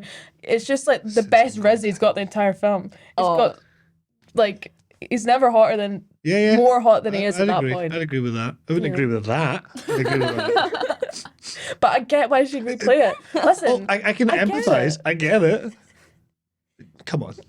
Every time I watch it on my own, like groups of people I replay feel it. like you've definitely done it. Made it. I feel like you're like, well, okay, great, but that we'll play it. I get a vague memory that you've done It's this. so it's such a short. It's really Yeah, yeah. it adds to the film. it's like a 10-second clip. It's so good. Brilliant. Yeah. So No, the film does we have move good on moments here. like that. Then you've got the very hilarious bit where they're walking through this bit you've been dying to talk about the entire time for some reason, where like but precursor to that though, they go into his room. He doesn't have a bed. He's like, oh, I don't sleep. And then he puts on some music, and she looks at him and goes, "Yeah, Claire de Lune is great." And he goes, Debussy. Jesus. And then he like, and then she's like, I can't dance. So he's like, right, get on my back. And he's like, you better hold on tight, spider monkey. Flings himself out the window. Yeah, again, I feel like he improv that. But it also feels as if, like, in the actual reality of like the world they live in, like he's been thinking about that all day, because it's such an unnatural thing for him to say. Yeah. I feel like it's occurred to him at some point, like that'd be a really cute thing to say. Yeah. He's like waiting I for the can right call him moment out. to bring. Like Yeah. he's just like thinking through pet names for her. He's like, "Ooh, can try spider monkey." And he's like Yeah. says it and it Yeah, never it's comes like up when- again it's like- because he yeah. instantly cringes at himself. Yeah, it's like when you try like a new nickname or a Yeah. new pet name with someone, and then it's like, no, that didn't land. Yeah, I don't think, does she smile? Does she just kind of go, Well, it just zooms off. Maybe that's why he takes Oh, that's off. why he runs. Maybe he wasn't actually going to do that. yeah, Maybe so he meant maybe- something else, and then he just fucking cringes so Right, much at himself. so He's just like, I'm let's going to argue- surprise her with this. right, okay, I'm going to argue then that this is the moment where, because we talked about he becomes cool. He has no riz, Yeah. and then suddenly he has a bit of riz. Yeah. I think this is the turning point where he loses the riz again. Yeah, he because he goes- overdoes it. Because he overplays goes, his hand. hold on tight, spider monkey, fuck. Runs up. And can we talk about that CGI, man? Like, for a budget. What CGI, man? Aye, sorry, no, you're right. I forget that that Robert Pattinson actually ran like that up the hill. Robert with- Pattinson actually played piano in the film. He actually sang for the film. Yeah, He yeah. also actually ran up a tree for that film. Yeah, but he Did didn't. all his own stunts. He didn't speak anyway. Very funny looking. Again, how can you make it look cool? Well, this is I understand that. But they run up to the top of the hill. They kind of like sit, and again he looks so hot in this bit, but they're kind of sitting in the rain just chatting, and he's basically saying like, look, we're vegetarians. They go into a little bit of the history of why the colonists became vampires. They explain that Carlisle changed Esme and Edward first, because Edward was dying from the Spanish influenza. So funny. It's really funny. I don't know why it's funny, but it's just He's quite funny. So sick. I was like, of course he was dying of a like- disease. I was explaining this to Cammy before having actually watched the film last night, and I was like, he's like dying from the plague or something, because I thought they were in London at this point, because I know they got to London at some point, because that's where Rosalie's from or something. Anyway, and then Cammy was just like, so what? Because like, there's no like good reason for him turning these people. Like Edward's just some little peasant boy dying from the plague that Yeah. Carlisle's decided to just resurrect for. Yeah, yeah. Why is Carlisle not rescuing anyone else? It's a pandemic. It's not as if like he's not Yeah. like.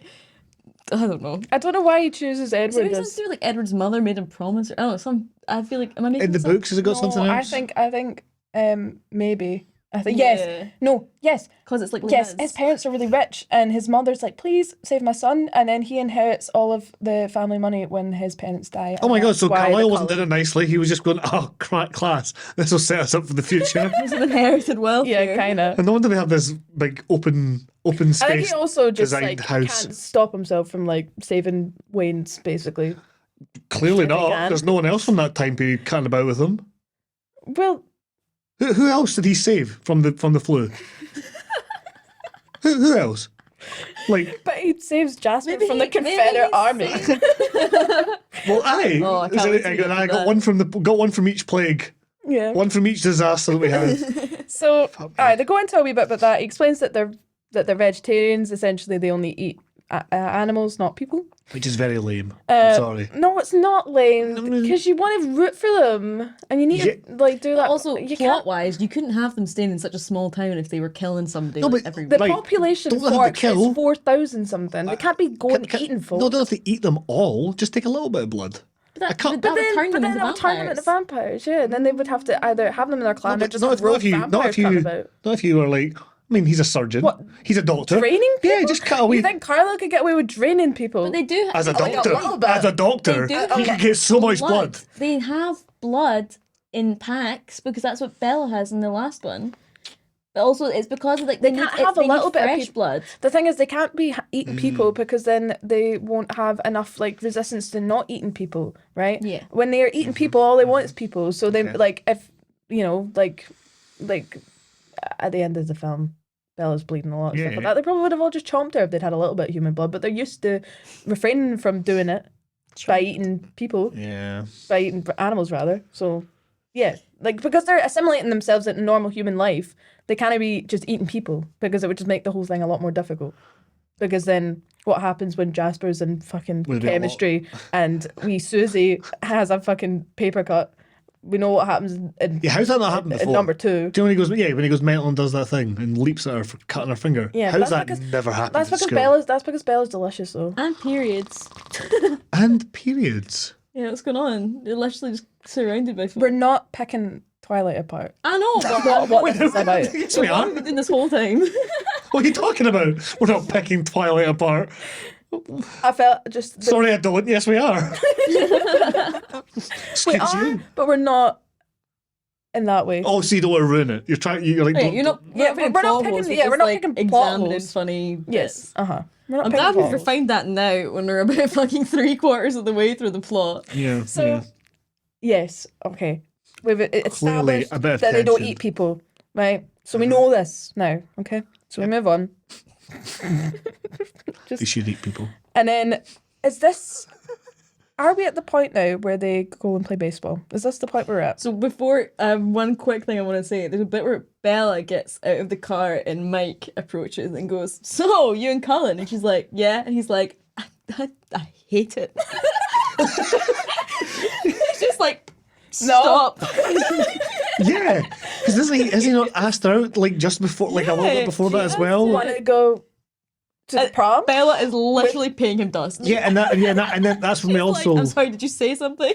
that's when we also get the weird She's biology teacher. actually disassociating. She's just so. She's dissociated. She's dissociated.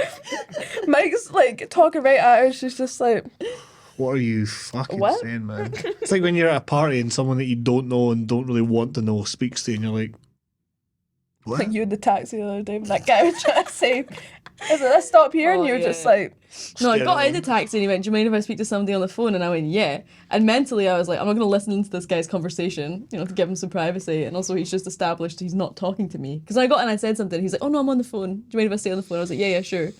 And then he's basically just like, "So where are you going?" And I'm like, he's like, "Wait, where are we off to?" And I'm like, I literally completely tuned him out.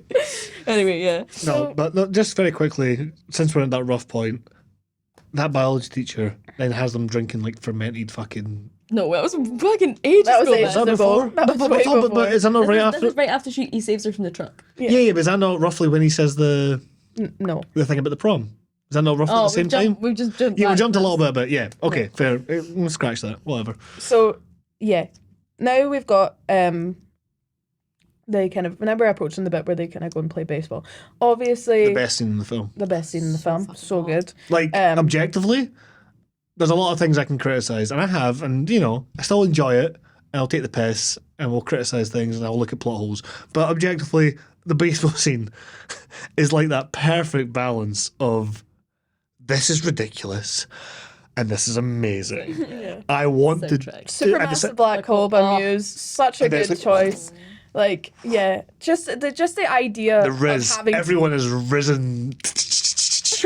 We've never used as a group. Yeah. Never used this fucking phrase before. Yeah, I today. heard it the first What time. does it mean? I heard it the first time the other day. It means charisma. yeah, right, yeah, like a little kind of Right. I've this whole time I've been like, yep. you know how we were talking, That's about you. X Factor when we Yeah, were yeah, doing yeah. the ratings. Yeah. Riz. Yeah. That's Okay, kind of Riz. Yeah, I heard it Never. last week. I mean, I've heard it right now. I can't laugh at you for that. So And yet you did. it's just how you you know? said it. So no, so now, right? We've got the baseball scene. I think it's genius that Stephanie Meyer came up with the concept of like they have to play baseball when it's thunderstorming because they're so strong that it's just too loud to do it. Other than that, Yeah, that's cool. yeah, it's great. And then we're introduced to our antagonists. We've got Laurent, James, and Victoria. Fucking Ghoul Squad. The Ghoul Squad. So obviously they're kind of very clearly vampires just from the outset. What are you whimpering about? Everything is like see when Sorry, everyone that missed that, Abby just went, Guys, stop the podcast. stop the podcast. Abby needs to be a cringe. Abby needs to go. Oh, Abby moments. That can become a segment. I'm gonna kill you. Maybe. Did you do the dishes before you left the flat? I We're did. not doing this now. Yes, I did. Right.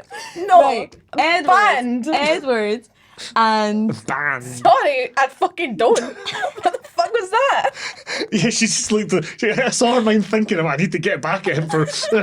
Did you do the dishes? Great one, Abby. Got me. Fucking right, go. Edward and Emmett, there's a point where they're kind of like goofing off. You know, when they jump together and then they're kind it's of so like playing brotherly. together. It's so brotherly, like so warm. You don't Yeah. get that much with them, and I really like that. It made them. I mean, it was kind of like It's quite horrifically like, out "Oh, of place. There should little definitely be brother." more than that. Yeah, it's quite like- a cold film. But in terms of like their relationship as like a family, like you don't really get any like nice moments. Yeah, Like, some they're moments mostly between just- them. They Yeah. only kind of keep to them their I wish couples. there was more of that. Yeah. Well, I guess that's probably why, in some senses, the book could be more engaging in some ways because you know. You get a bit There's more like a of that. sense of youthfulness from them there. That, I mean, I get that they are literally all in like their hundreds, but like there's something about that was very endearing. Yeah, there's something human about it as well. Yeah. I know they're vampires, but there's something real. I guess there's something. It's character. It's a good character moment. The whole sort of sequence is about them sort of letting loose, isn't it? And also like as from the audience point of view, like logs you into a false sense of security right before you get kind of mainly introduced to the villains. Yeah. The Ghoul Squad. Who's your favourite of the Ghoul Squad? Victoria. She's so cool. She's so cool. Nah, She's, she's so the hot. worst. No, literally, James is the worst. Sucks as a villain. James is terrible. James He- sucks. He's horrible. My What do you favourite's the mean? middle guy who does Laurent, nothing. Laurent is Laurent. great. He's Yeah. not really a villain though. Yeah, right. Yeah, so But Ghoul He's the- Squad he's the- against. He's the best of the ghouls, in my he's opinion. like the nicest of the girls, but like he's not like the best. I really don't like Victoria at all. James is just that kind of unnerving guy you meet on a night out. Yeah, he is, but I Like think he's just got the vibes of like he's that guy that like Why is he like a serial? Why has he got like a kind of Jeffrey Dahmer vibe about him? He's a vampire. Why isn't he just Nah, like? he just seems kind of gormless. Well, that's like, why he's a vampire, isn't it? Well, that's. I mean, he just kind of hand in hand. He's like, I can go kill people now, and I can. But get the rest of them aren't like that. Victoria's not like that. She's Well, just kind of like. I guess she is. They Not imply- as much. yeah, not as much. creepy. Yeah, And Laurent's deadly not like that. He's just kind of like, look, Well, I think it I'm ties- fucking sick of this. I've been hanging about with this guy for like 100 years. Like, do not test He's it. fucking like, this guy I don't want anything more to sucks. do with this. Man, what were they up to anyway? They were just- They were just passing through, They were just passing through and they could hear them. and they could. Oh, vampires tell, are fucking yeah. about. No, I think with Victoria, like I think James is so like that because they mentioned about his instincts. He's really good at this. I think if you were very naturally good as a vampire and your ability was, hey, you're really good at hunting and finding humans and getting to them, I think that would compel you to do that. Yeah. Do you know what I mean? Uh-huh. Yeah, no. So I get I it. get that, and I think Victoria obviously assists it. She loves him for whatever fucking reason, and much better. She could do yeah, better. but not also she was no, I don't like her at all. So from the kind of point dot, we meet them. We get Sorry, I we don't. get a fucking creepy vibe off them, and then they're like, "Oh, we'll play a game," and then they're like, "Oh, a couple of us are leaving anyway because we're like, oh, red flag, like something's gonna happen to Bella here because these are they like you immediately assume that these are the guys that have been cutting about Yeah, killing killing. Waylon and the Yeah. other guys, and you know at this point actually because Yeah, 'cause we've already seen them. Waylon. Yeah. And then Oh yeah, that's why they ask why they're there. Yeah. Silly. Yeah, so then the James wind- gets hit by the stench. Yeah, the wind blows through Bella's hair, and then he goes, "You brought a snack," and then everyone fucking freaks out. Everyone's hissing and like crawling about. You guys ever seen So good. what we do in the shadows? Yes, They take the piss yes. out of that so Yeah, they do, great. That they do. hiss, the vampire, and they do that. They fully just go for it. But they never do that again. Yeah, it's sad. Yeah, this is okay. I guess this is my main issue with the Twilight vampires. They're not really vampires. Well, like the Cullens, you mean? Yeah, Cullens our are main vampires. ones. Yeah, the Volturi, like, but that's their whole. Oh, the Volturi. I love the Volturi are- Volturi. That's yeah. the that's the saving grace of the later films for me, in some ways. That's a bold claim. It is a bold claim. Arrow. Arrow's good. Arrow's great. Arrow's He's a fucking freak. Great. You're casting. You're Onion guy in film one, and then Onion guy. Right, the biology and you're teacher. Adult for the rest of the films. So, Oh, that lives in my soul. so yeah, we've no, I get it. I don't need it a third time. Vote now. Do you want to hear it a third time? They voted yes. That was cringe. We're not a live show. Let's pretend we were. Okay.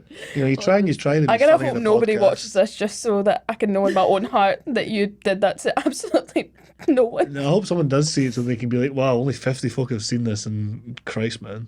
50 something pages. So That was a Now- floppy cock moment from Swanny. so now Another segment. from then on, Maybe moving not. on from that. Shut up. I'm having fun. Let me have fun on my podcast. Please have that as a soundbite. So now we have James is like coming after them. At this point, I suppose Edward's read his mind. He's like, I'm gonna have this woman to chomp on as soon as possible, and like Want to he is, suck her. he is, he wants to suck. So he You want a succulent?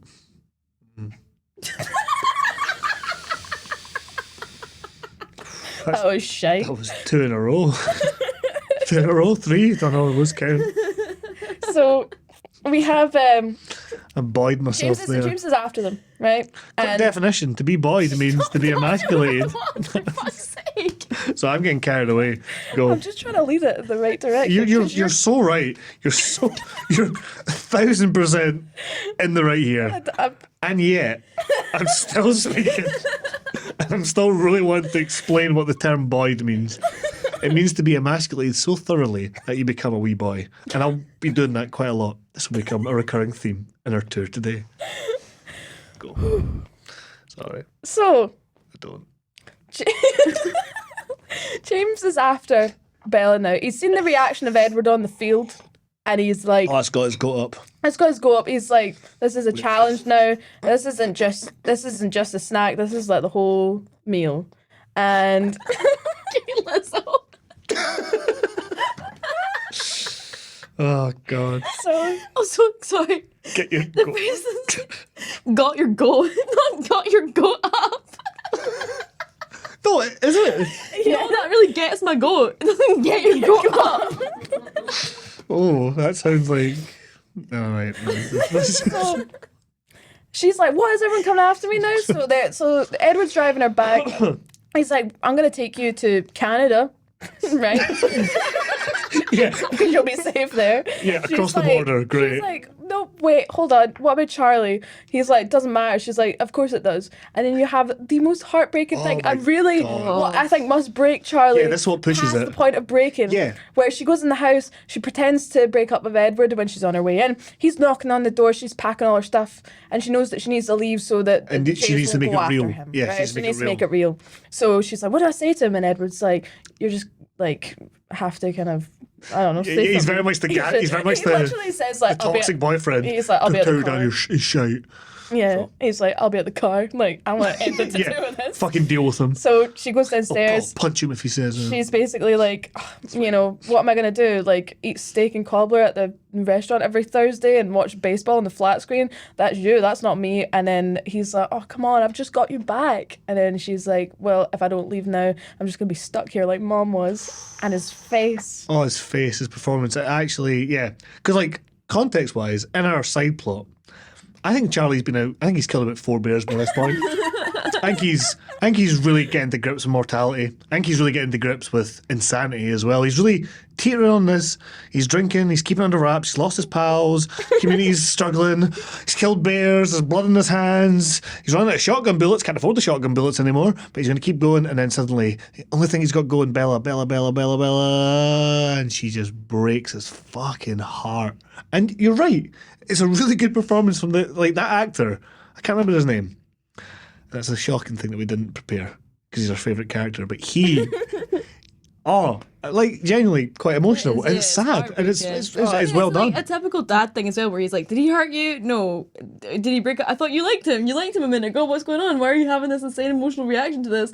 I don't know how to help you. You're not going to drive across the country yourself. Yeah. Apparently, you're insisting on it. I don't know what to do." And he just like looks so much like he wants to help, but he feels so helpless. He doesn't know what to do. It's a very it's such a fucking. But she's also, she has every right to fucking turn around to her and be like, "At least I've got pals, Bella. At least I have hobbies. At least I've got a fucking purpose. I wake up every day and I've got Yeah, imagine he hadn't got all your sad. pals. Yeah, right? yeah, Your imagine mum- he hadn't got sad. Your fucking mum's your only pal, man. Imagine he was a Your dick. mum's not even in fucking Phoenix, Bella. She's in Florida with her Yeah. boyfriend getting pumped. You Your got mum no- left What are me you and I gonna went and do? got a life. Your mum left you and you've just fucking done nothing, mate. That'd have been hilarious and would have really it's like- soured the She relationship. abandoned us both. She's like, she's like trying If to you save. abandon me, nah, I abandon you first. Get the fuck out. She's trying to like save his life, and he's just like, do you know what? Actually, fuck you, man. You know what, can't man? Speak to me Or, like that. you know what? You Do know what? Imagine she'd went, you know what, actually, Bella, I've been thinking the exact same thing. Like, you fucking Go back to your suck, voice, man. Like, get the fuck. Get a tan. Go home. Take your creepy boyfriend with you. You have been the biggest negative impact on my social life, and my pals have died. You're a bad Ever luck. since you showed You're up, bad luck. so have the bears. Ever since you were born, things went downhill with your mom, and now you killed my best friend, Waylon. I'm gonna go punch a bear because I'm so upset. He Speaking definitely of- punched the bear to fucking death after that. Somehow. A cub. He found a cub and scalped it to death. Scalped it to death. Speaking of the relationship between Bella and her dad, though, right, I don't even know where. I have a random note about this. I don't know where in the fucking film this falls, right? But there's a scene where Bella's in school talking to Edward, and then it cuts to, and I swear to God, the scene cannot be longer than 30 seconds. Charlie's like, how's school? And she's like, great. And then he makes a comment about, like, you spoken to your mum? And she's like, yep. And he's like, oh, your mum's new boyfriend sounds nice. And she goes, yeah. And then she walks out the room, and then it cuts back to her and Edward talking at school the next day. It feels as if, like, when they were editing the film, they dragged and dropped that scene accidentally into, like, the middle Or of they, something. or they were like, oh shit, we've not got enough coverage on something. Yeah, put that there. Yeah, it was, like, the most, like, random scene ever. And I was Again, like, but adding to the indie feel of it. Yeah, That kind yeah, of, fair. yeah. Yeah. it just wasn't long enough to split up two Oh, conversations agreed. between Bella I and remember, Edward. yeah. It was so... anyway. So, following her breaking poor Charlie's heart, they drive out to the Cullen residence, and then who's there? Who's there? Who is there? It's Laurent. I've not seen the film. No, favourite character Laurent is there, and he's Sexy like, Laurent. he's like, Sexy Laurent. he's He like, is yeah, sexy. James sucks. Another hot man in this. James has sucked for a while, and I don't mean like literally, but also like literally, he's a fucking He's creepy a dick. bastard. Yeah, He he is, sucks. he is literally He's like, shocking. I've been hanging out with this guy for hundreds of fucking years, and he's doing my tits in. Like, go just go and deal with him. Here he is. This is where he is, and That's this is what he's also- gonna do. I'm away. In my opinion, a more fascinating film would have been if we'd seen a bit more of the inner dynamics of the killers. Yeah, that would have been cool. Yeah, you know, just like You get, Hey, a, wee- hey, James, you get James. a little bit in the third window. yeah, but I mean specifically in this film, I think I don't know. I think I just want more from my man Laurent. That's how we Laurent. I just want Laurent. It's funny because you get the sense that he is actually more benevolent, but he still has the same bloodthirsty instinct. Yeah. Which makes him quite a compelling Yeah, but he's a villain. 'cause compelling- When he does show up in the second one, he is going to fucking kill Bella. Yeah. But he's more just like, because I'm a predator, that's my nature. Oh, he dies It's so not fucking. because I'm a horrible person. Yeah. He's not doing I it that just- kind of evil, kind of like sick, Yeah. twisted. Yeah, he serial dies. killer way. I was so disappointed when he died. Because it was kind of random. Yeah, But Spoiler. the, I wanted him to hang out with Arrow. Him and Arrow together would have been like, "Ah," and then him just going, Riz. I need to stop saying Riz. I really hate it. we've overdone that. Claude said it once, and I went, "Oh, it's cool to say now." It's not. I'm the youth of the group. The youth of the group. God, I boyed myself again. So we move on, right? So Sorry. at this point, Sorry. Somebody just At this shot point- myself. Go. Edward's like, I'm gonna take you somewhere. Carlisle's like, look, the tracker's gonna know that you're gonna go with Bella, so you can't go with Bella. And then Alice and Jasper are like, we'll take her to Phoenix. I don't know why the fuck they go to Phoenix. Why do they go to Phoenix where her mum is? They're like, okay, we're gonna take like we're gonna remove Charlie from this danger, so we're gonna take the danger to your in mum. Florida. What? Her mum's in Florida. Yeah, but like I don't think she knows that at this point. She doesn't know where she is. No, her mum's definitely in Florida. The plan is for her to drive to Florida. I don't know why they end up in Arizona. Yeah, also, it's very sunny. Why have Sunny. they, despite whether the mum's there or not, why have they decided to go to a Her place, childhood home. our childhood home? Yeah, it's fucking stupid. Yeah, Like and with also, information about her, with like things that they Yeah. could use against her. They're like, this is where we're going. That was their choice. Why are they going there? yeah, because we get, and so that's also the time we're getting those scenes of like they're obviously laying the tracks, trying to get in the wrong way, and we Yeah, get so- that really funny like sped up shot of James going, and But why is he doing that? Rosalie and Edward and So Carlisle are cutting about the forest and they're leaving like Bella tracks Yeah, yeah, everywhere. yeah. And Rosalie's so disgusted. She's doing a bit of a kind of Edward biology class thing where she's like, I've got to carry around a stinking coat. The fucking state of it. I'm not wearing this. She's I don't a give a dirty fuck what it says bitch. her. She's not one of us. I don't want to wear this. And then they're like, no, she's family now because she's been Edward's girlfriend for 2 weeks. Yeah, she Well, came around for dinner once, man.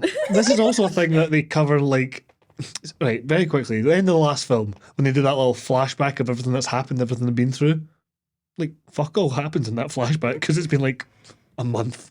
Like, it's obviously not, it's been like a year or two, but like it's all just them in a field, them in a room, them in another room, them back in the field. It's like, what? Like, come on. Anyway, side note. You derailed the entire conversation for that. I did. point. And I'll get better at A it. point that you didn't even make. I made a point. What was it? Tell me the point you made right was now. that they didn't do a lot in the films. So then Alice has a vision. Yep. Alice has Yes, a vision. yes, She yes. sees Save us. she sees Bella's childhood ballet studio. Bella recognises it because she draws it. She's like, oh, that's my ballet studio. That's a cool scene when she's drawing it. The powers yeah. are cool. There's some They are really cool. interesting moments. Alice like can that. see the future, so she sees that. She sees the kind of ballet studio, and she sees James going there. At this same point, James is kind of cotton on to what they're doing. He's like, I've been swindled here, and he runs back in a rage. He's obviously going after Bella because he realizes that they're only pretending to be Bella. And then at this point, he somehow gets from Forks to Arizona, like in half an hour or something. That's what it feels like in the film anyway. Like Yeah. they've got no way of showing the passage of time between him realizing that he's getting swindled a wee bit to when he is phoning Bella from her childhood home to kind of trick her. Yeah, Like, so, again, what time has passed there? yeah. It feels like none. How has he done that? But he has to have got to the But he house has to because have, yeah. because he uses the videotapes from her childhood of her going to ballet lessons. Arguably, to, that would take him longer to get there than it would take than the amount of time that they've spent together. he's away just getting to that one location. Even running, I would still argue, because we're talking opposite sides of the country near enough. Opposite sides of the country near enough. Kind of far away, over 1,000 miles. yeah. So Bye. we're at this point. He basically plays a recording of Bella's mum looking for her down the phone. Mm-hmm. She's like, "Fuck, you've Convinced. got my mum." Yep. And she decides to go after him. She knows it's at the ballet studio. She knows. What does she think is what she's gonna do? Oh, she thinks she's going to die. Because that's when we get to the in media res moment, where she's like, Oh yeah. what? Say it again, give me the quote. You guys know it better than me. I've never given much thought to how I was gonna die. But dying in the place of someone you love seems like a good way to go. Because she's convinced he's going to kill Edward. Because, fair enough, James. No, he's convinced it was his mum. Mum. Oh. Ooh. Right? Fuck But that. so the thing that annoys me about this, right? I love Mm-hmm. Twilight, but it always pisses me off that she shows up with the can of pepper spray that Charlie's given her and nothing else. She's not like she's got fucking vampire books. She's Couple. not looked up how like you slay one of these creatures. She's not like might try and get She's some not even trying garlic. to. Might try and bring some garlic or a steak or nothing to defend herself but some pepper spray. Or Charlie's gun. Like she's not just defending herself here. She's like defending her ma, and that's the best she can do. Yeah. No, you're right. That's so Even right. though it is literally like, fucking what do you expect you're gonna be able to do here? Try. Yeah, you would take something. Yeah. Except for pepper spray, which I wouldn't even trust to defend me against you. Jesus. Thank you. Yeah. Okay. That was a very funny backhand compliment. Was it? Well, she kind of Implied insinuated that you would be a predator, but also that she wouldn't be able to overpower you with a can of pepper spray. Because I'm a broad-shouldered, sexy man. Yeah. You're welcome. Thanks, man. So now it gets to the point she shows up. Yeah, big and fight scene. It's been a ruse. It's been a lie the entire time. Oh, yeah. James has lured her to the ballet studio and he starts to video her. This is where it gets really fucking creepy and weird. Like, he's like- already got a weird vibe, but now he's filming her. Yeah. And it's kind of... Well, it kind of ties into the, like, as I'm saying, genre-wise, because the film is, like, obviously a teen comedy, right? It's obviously a teen comedy.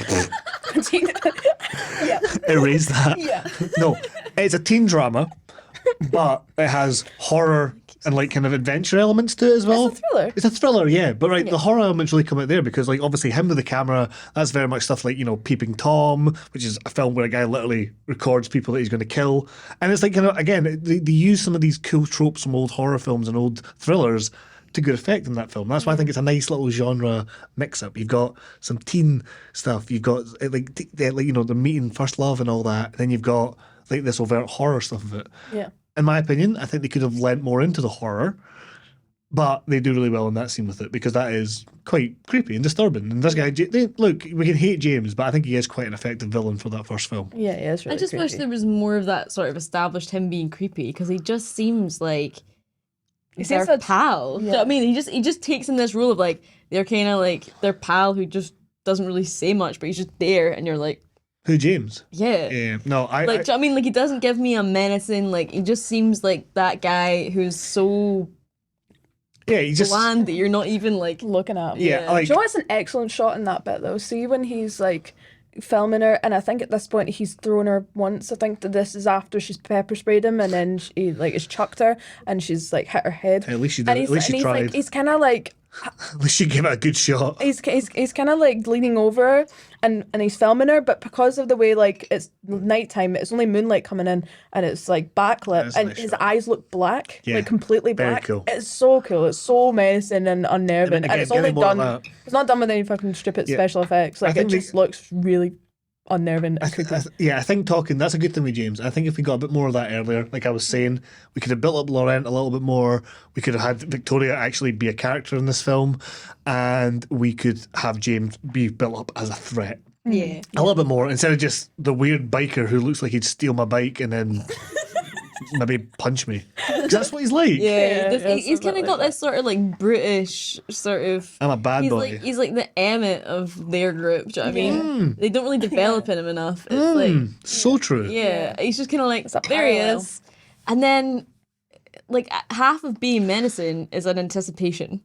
So it's kind of like you get him as this scary villain, but just in the last like 5 minutes. Yeah, so I think I think I would argue then like in that scene they do really well to bring up his villainy. And they frame him well. They frame him well, and it's shot well. You got the black eyes. You got the spookiness. You got the creepiness with the camera. You got his line delivery, his body line. Really well done, but it lacks at other points in the film, and I think we can objectively agree with that.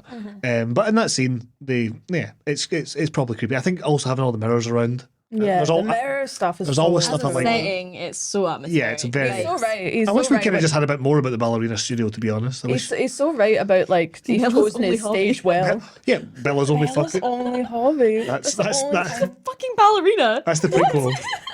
And To she be fair, goes, I went to ballet since I was "Mom, like 5." I suck." You don't suck. Yeah, that's what it's like. That's the only thing. She even is shit at her only hobby. The only thing you know about her past, she's also just like, I'm shit at that. Yeah, I gave it up on it. Yeah, Doesn't suck. yeah, it's not a bad part yet. So Spoilers.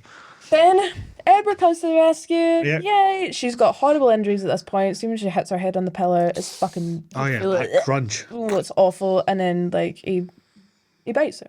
Yeah. So she's. Meanwhile, his pals horrifically rip apart James. yeah. I kind of like this as well because yeah.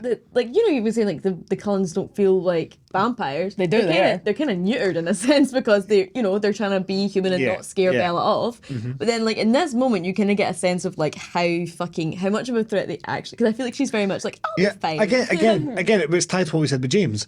That scene is really fucking good. I would have just liked a bit more of that threat earlier on. I would have also, to be honest, would have played in, hey, are the Cullens the ones that are actually killing all these people? That would be. Can you imagine that? And Bella's kind of like, oh my a god. lot more thrillerish. Yeah. just like. What, yeah, that is because that's proper thriller. That's the red herring. Do you know what I mean? I think they could have done with the Taken red away herring. from like you wouldn't have enough time for all the amazing romance. romanticness Yeah. of it. I mean, 10 minutes. Yeah. Speaking of romance, the song. The song, the soundtrack, Oh. Edward. You what? Him actually singing? Yes. Yeah. Yeah, as he bites her. I will wrap you in my arms. So this actually ties into a wee bit of trivia I have. Do you know how they got Robert Pattinson to put the song in the film. Do you know how this was brought up to have him in the film? So, Nikki Reed's character, I forget who that is now. That's Rosalie. That's Rosalie. So, she secretly recorded him just fucking about with his guitar and just singing, and then was like, showed the director without telling him, and was like, "This should be in that. This should be in the film." And then I'm pretty sure they came and like strong-armed Robert Pattinson into doing it. I don't think he was forced, but I think it's quite funny that they secretly recorded that. That is funny. It's kind of cute though, isn't it? Doing God's work. Like, yeah, I like that. Yeah, right. So, Finishing up with this. finishing up, we've scene. got Bella's turning, basically. And you've got Alice, like, ripping James's head off in the background. Yep. And So, like, some really good shots there. That's when you really see, like, what's her name? The director, Catherine Hardwicke. Yeah. You really see like that, like, that's solid directing. That's good shots. It's like, you know, it's almost like a painting when they're ripping, like, because it's shadows and stuff as well. And obviously, And the fire. yeah. And we're seeing like Bella's point of view of it as well. Yeah, that's for me some of the highlights of the It's film. funny, like I've rewatched this film a lot recently and with lots of different people at different times and things as well. I know quite a lot of people who are taken aback by this whole sequence where they're like, I actually can't watch that. Yeah. Like, yeah. And then and I'm actually surprised every time I watch it as well of like how kind of Visceral. graphic it is actually. Yeah, it's really I brutal. don't even graphic, but you're right, visceral is probably the right word. Especially, I know like, people who can't watch it, who like turn away from it because they're like, oh, the same way in the future when Bella drinks the blood and her fucking knees snap and everything. Yeah. There are people who can't watch that because it makes them kind of squeamish. I've seen people have similar reactions to this sequence. It's kind of wild because, like, I just don't think I've seen a film that was directed, like, at such a young audience recently that is that kind of graphic. Do you know what I mean? Like, that is, like, intended for an audience of the age that Twilight is, which is a kind of, like, your tweens. I your guess young there's like teens. maybe some stuff in maybe, you know, Lord of the Rings or like Harry Potter and stuff like that. Like, you know, like especially like Aragog, the big spider, and like the wrapping people up. That's scary in a different way. Yeah, though, I get what you mean. It's less. But I mean, not a body get ripped apart. recently. Okay, recently, I mean, like, yeah. like, Because they all came out at the same time. You're right. Yeah, You're right. 2000s. yeah, but like when she's got the glass stuck in her fingers and like, Yeah, banging even her head bites and stuff like that. Like, or it's there, right? Yeah. Here's a bit of trivia for you. Do you so like basically just I'll get into it in a second, but you've got for some reason Edward has to suck the blood out of the venom out of Bella's blood, which seems a bit arbitrary given that Anyone else could do it. Yeah, Carlisle's Carlisle, the guy who does this for a fucking living. Carlisle's done it loads of times. The guy Why who does is it this for got to be every plague in Edward? human existence. So He's like, nah, you need to do it, buddy. he does do it. And Your then, arc. This is your arc. He's like, man, can we just fucking like save her? We're not in a film. Yes, we are. Anyway, So she wakes them up in the hospital. She's fine. She's okay. But you might wonder at this point, she's got all these injuries. Her family are with her. Do you wonder why the fuck is no doctor in Phoenix flagged up the fact that she's got a big bite on her arm? it's because the bear. said this to you. It's the bear. I said this to you literally this morning or last Bears night. went to Phoenix. I was like, Oh, okay, because that happens in he says that Phoenix. she falls down the stairs. I'll tell you why. And we see a Nobody shot says of it. Don't we see a shot of her falling down the stairs and through a glass window? Yeah, you fell down the stairs and through a double glazed window. Are we to assume that means that they then just push her out a window to sell it? I think they just kicked the Dragged shit her out of the window. unconscious body. I think they literally just went, let's sell this. Edward, kick a window. Edward, you push her out. I'll stand underneath the window and catch her on the other side. Oh my god. Shit, we've actually fucked her up more, man. So, do you wonder why no one said anything about the bite? Yeah, tell me. Yes. So, at least in the book, they never really cover it in the film. They just kind of Excited for this, glaze over actually. it. But in the book, only vampires can see vampire bites. That's how it's explained. That's so fucking shite. Sorry, I fucking do not. That. I'm so glad they Only didn't keep people- that. I'd rather a plot hole. Only- I'd rather a plot hole than that. I'd rather. Oh my god. That is why. That is kinda why. wanna leave. That's why no one ever comments on it, Stephanie, shocking, fucking man. right? That's just how we're going. Oh, here's a reason. Only vampires can see vampire, but then Yeah. So So what are you saying? If someone just died of a vampire bite, it just literally just died, and they'd be well. yeah, wait, does this explain all the bear stuff as well? No, it doesn't. No. Because they've got to have died of something. Yeah, but- Oh my god, this is actually blown up. Wait a minute. So are they just finding these bodies? And they can't see the bites. And they're like, it was a bear. A bear. A bear that doesn't bite. The toothless bear. Oh my god, Stephanie Meyer. Just to finish up. Yes. So close. So they're fine. Edward says, like, you're going to have to go back to Phoenix so I can't hurt you anymore, which sets up for the next film, right? And she's like, don't leave me, don't do this. They go to prom together. She goes downstairs in her moon boot. You've got Charlie. Charlie's like, you look beautiful, but he's like, I'll take care of her, Chief Swan. And he's like, yeah, I heard that the last time. Chief Swan. That's also my name. Jesus, man. And then, you have them at prom. Bella begs Edward. Don't stop on my wrist. Stop. Okay, go. Take a break. No. We're almost finished. Well, I've got some things I want to bring up. Oh, for fuck's sake. I'll do Right. it quickly. Right. Go. So they go to prom. You've got Bella. She begs Edward to bite her, and then he's like, "Aren't you just content with a long and happy life with me?" And she's like, "Yep, for now." And then that's how it ends. But the last shot is Victoria. She's looking over the prom. She turns around, and that's how the film ends. So we're at the end of Twilight. What are our thoughts on how we would rate it? So, This is a first hard of one for all, me. You guys go first. This is I hard for think me. if we're gonna go on the case of like how good the actual film is, like technically, how other people have viewed it, all that kind of thing, like the directing, the acting, Yeah, as objective as you can. objectively, I'm so biased. I know it's so, Okay, it's Jesus so Christ. difficult to Right. separate Okay, it. fine, fuck it. Just do however it means to you. Just give the rating, because obviously a rating for me is kind of a balance of subjective and objective. It's a fucking 10 for Yeah, me. it's 10. It's a solid 10. Right. For me, Everything about it's a 10, man. I would say objectively is probably a 6. Subjectively is a 10. I wouldn't even say it's a 6. I think it's better than a 6. Yeah, maybe because a 7. because like of what it did for like other kind of that film genre at the time, how just like much it propelled everyone's career in it as well. yeah, you know? it was good for Like, that. It was massive. It was huge, and people were obsessed with it. Team Edward, Team Jacob, people were. Yeah, that kind of came later. That Yeah. kind of this sets up. I get that. I think people were obsessed with it. I think it is a solid. I think it is. I've never seen another film that's like Twilight as well. Like That's an Jane. interesting. That's an interesting point, actually. Yeah, there's not a lot. I guess. Yeah. And for who it was aimed at, apart from the aspects that are kind of creepy and stuff like that, it is just like, it's perfect. It is just a perfect kind of canvas for a self-insert, Yeah. which is exactly what you want from like a... It's escapism. Right. Yeah, so I it's think escapism. subjectively, I like it quite a lot. Subjectively, it would maybe something like a 6 for me. I think there's a lot of that. Objectively, I'm going to unfortunately have to give it a 5.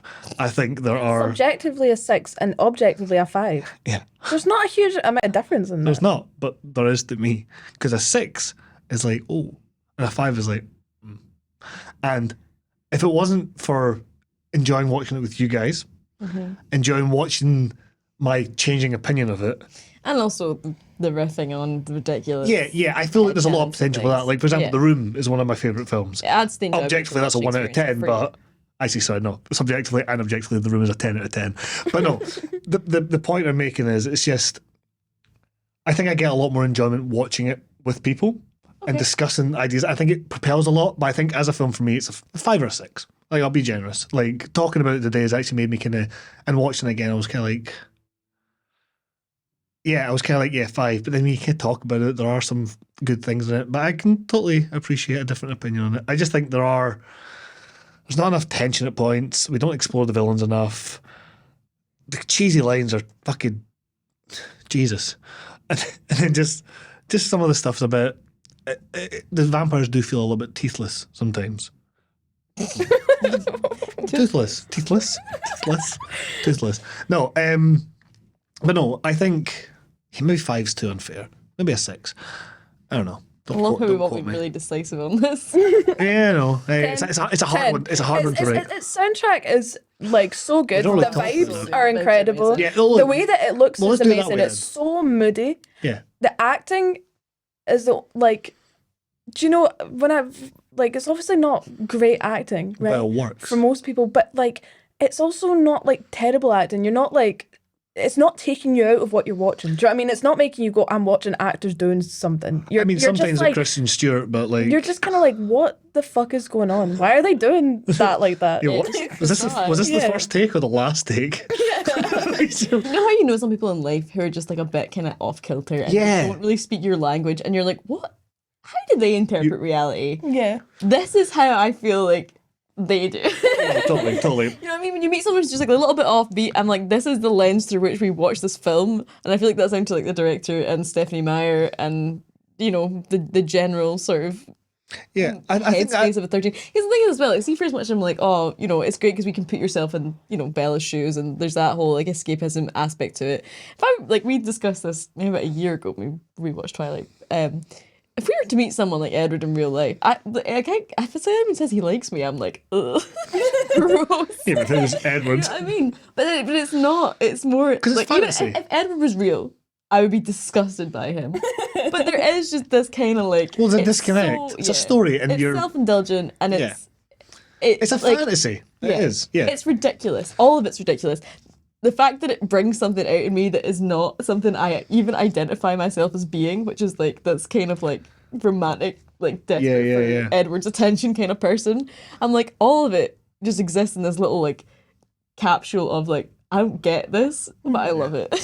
yeah, right. And that's kind of where I'm starting to come with it as well. I've gone through such a journey with this film, from rating it like my IMDb has had so many rating changes for it, from like a 2 out of 10 when I was like fucking, you know, I was like, yeah, the baseball scene's kind of cool, 2 out of 10. When I was 15 to, okay, no, it's fine, middle of the road, 4 out of 10, 5 out of 10, to now kind of being a bit more begrudgingly, I might have to put it up to a 6. Which is, and I enjoy a 6 because there's, yeah, it's an interesting film for me to rate like that, and I'm normally quite concrete with them, but Twilight's difficult. But I appreciate you guys, you guys help me like it more, I think. But like, what was I going to say? I think a good way of rating our things as well should maybe like try and be subjective, obviously, try and be objective, and maybe vibes. Because I think vibes for Twilight for me is like a 7 or an 8. Like it gives off a good atmosphere, the music's fun, like it has that weird hokey, almost like it's a B movie, but not quite. Like it's unique. It is unique. And I think a lot of that is down to the direction and the yeah, just the way it deals with these tropes, like in the way, as I said, it is structured like quite a classic film. Yeah. The issue the other films have, in my opinion, is that they stop kind of being films at points. They become like almost like a TV show squeezed into 2 hours. Yeah, it does. It Or a short film becomes a made into franchise. 2 hours. It becomes a franchise. Yeah. And I think that's like this. The first film feels so standalone. But I think that's the thing. Like, That's why I love New Moon though as well, because I think that's the best one in my opinion. okay, interesting. Okay, interesting. Watch that at some point. Okay. Mostly yeah. for the Voltaire. Any final thoughts? Well, I've got a couple of things I wanted to. A couple of things? Yeah. How long we got? Well, we've been sitting here for a while. Yeah, I just wanted to say like some of the discourse around it. I want to just read out a couple of these. I want to give you a couple. Do you agree with what these critics were saying at the time?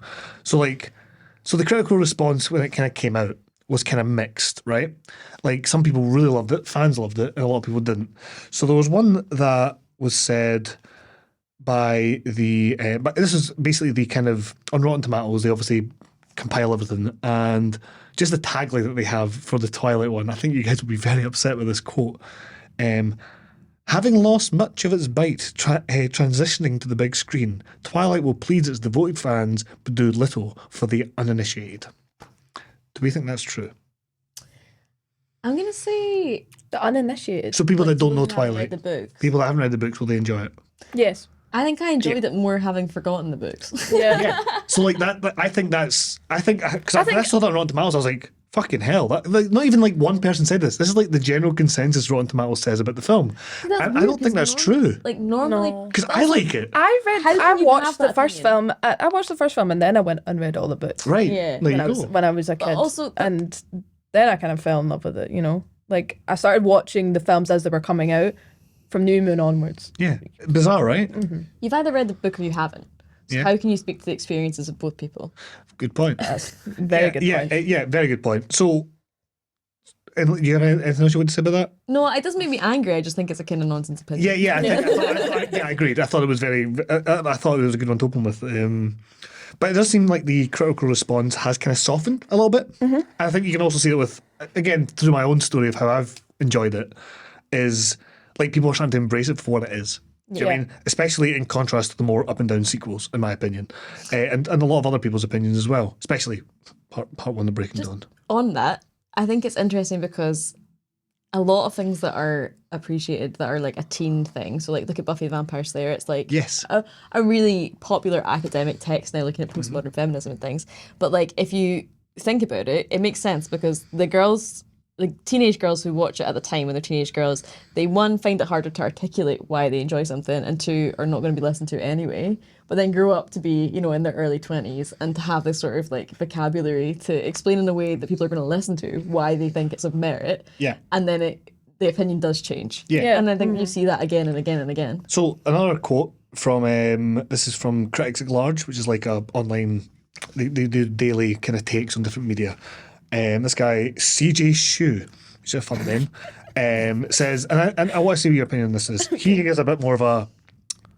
This was a contemporary. This is a more contemporary nowadays view, and I think like it reflects the change in attitudes. Because he said the first film grounds everything, and does a fine job of world building, and he praises the climactic fight at the end, especially because it's tied to the emotional core of the film.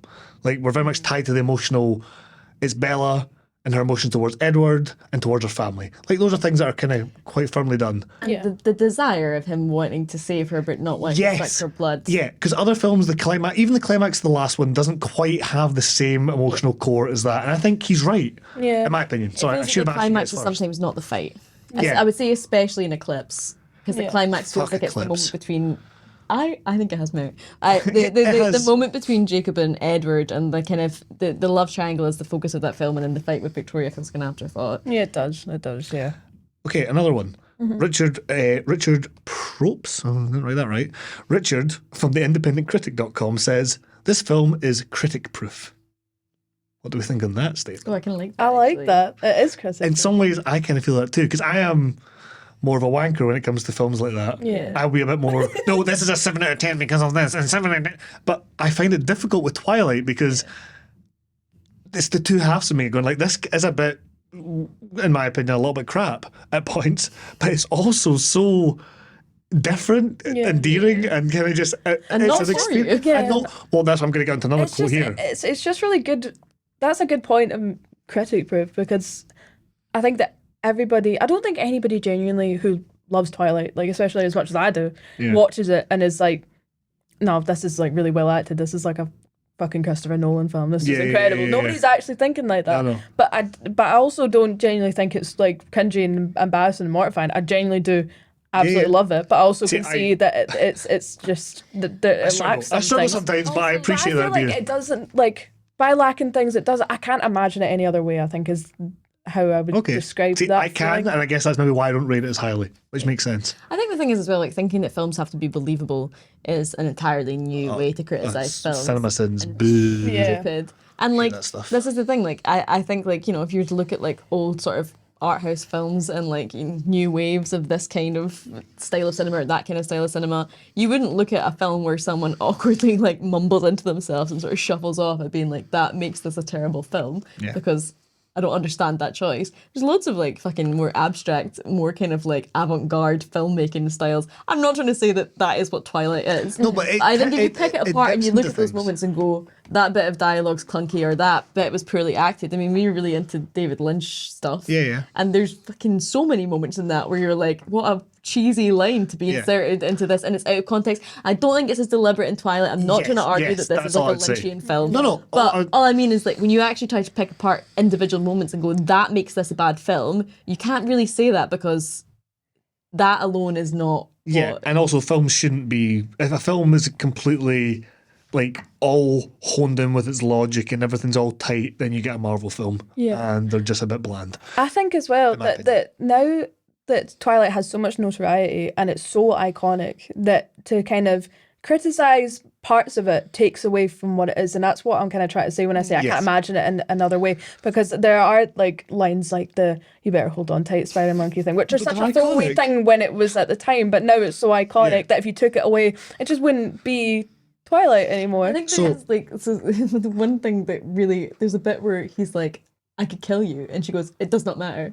Right. Doesn't. The word you're looking for is does not matter. It does not And matter. it just speaks to me of like, because I guess again we've all done Amdram stuff that you've always been there where someone just like doesn't really quite know how to phrase something and it comes off, and like it's just so bizarre to me that someone didn't just say to her like, just say doesn't.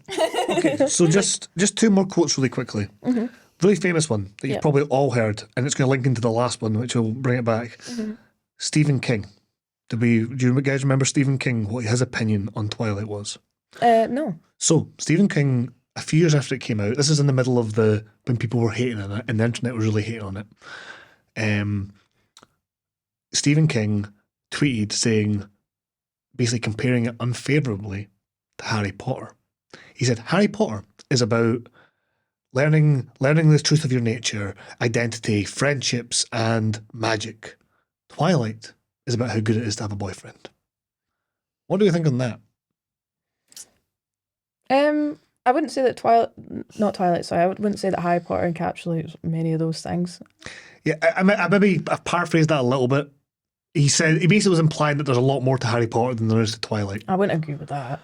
And I think that Harry Potter very quickly kind of, do you know, Harry Potter just, it has a very similar, not similar, but it's got a kind of interesting, unique kind of Twilight vibe at the beginning, like the Chamber of Secrets and the Philosopher's Stone and stuff like that. And then when you get past that, it starts to get a bit kind of franchisey, Yeah. kind of like Twilight does Yeah. in the later films.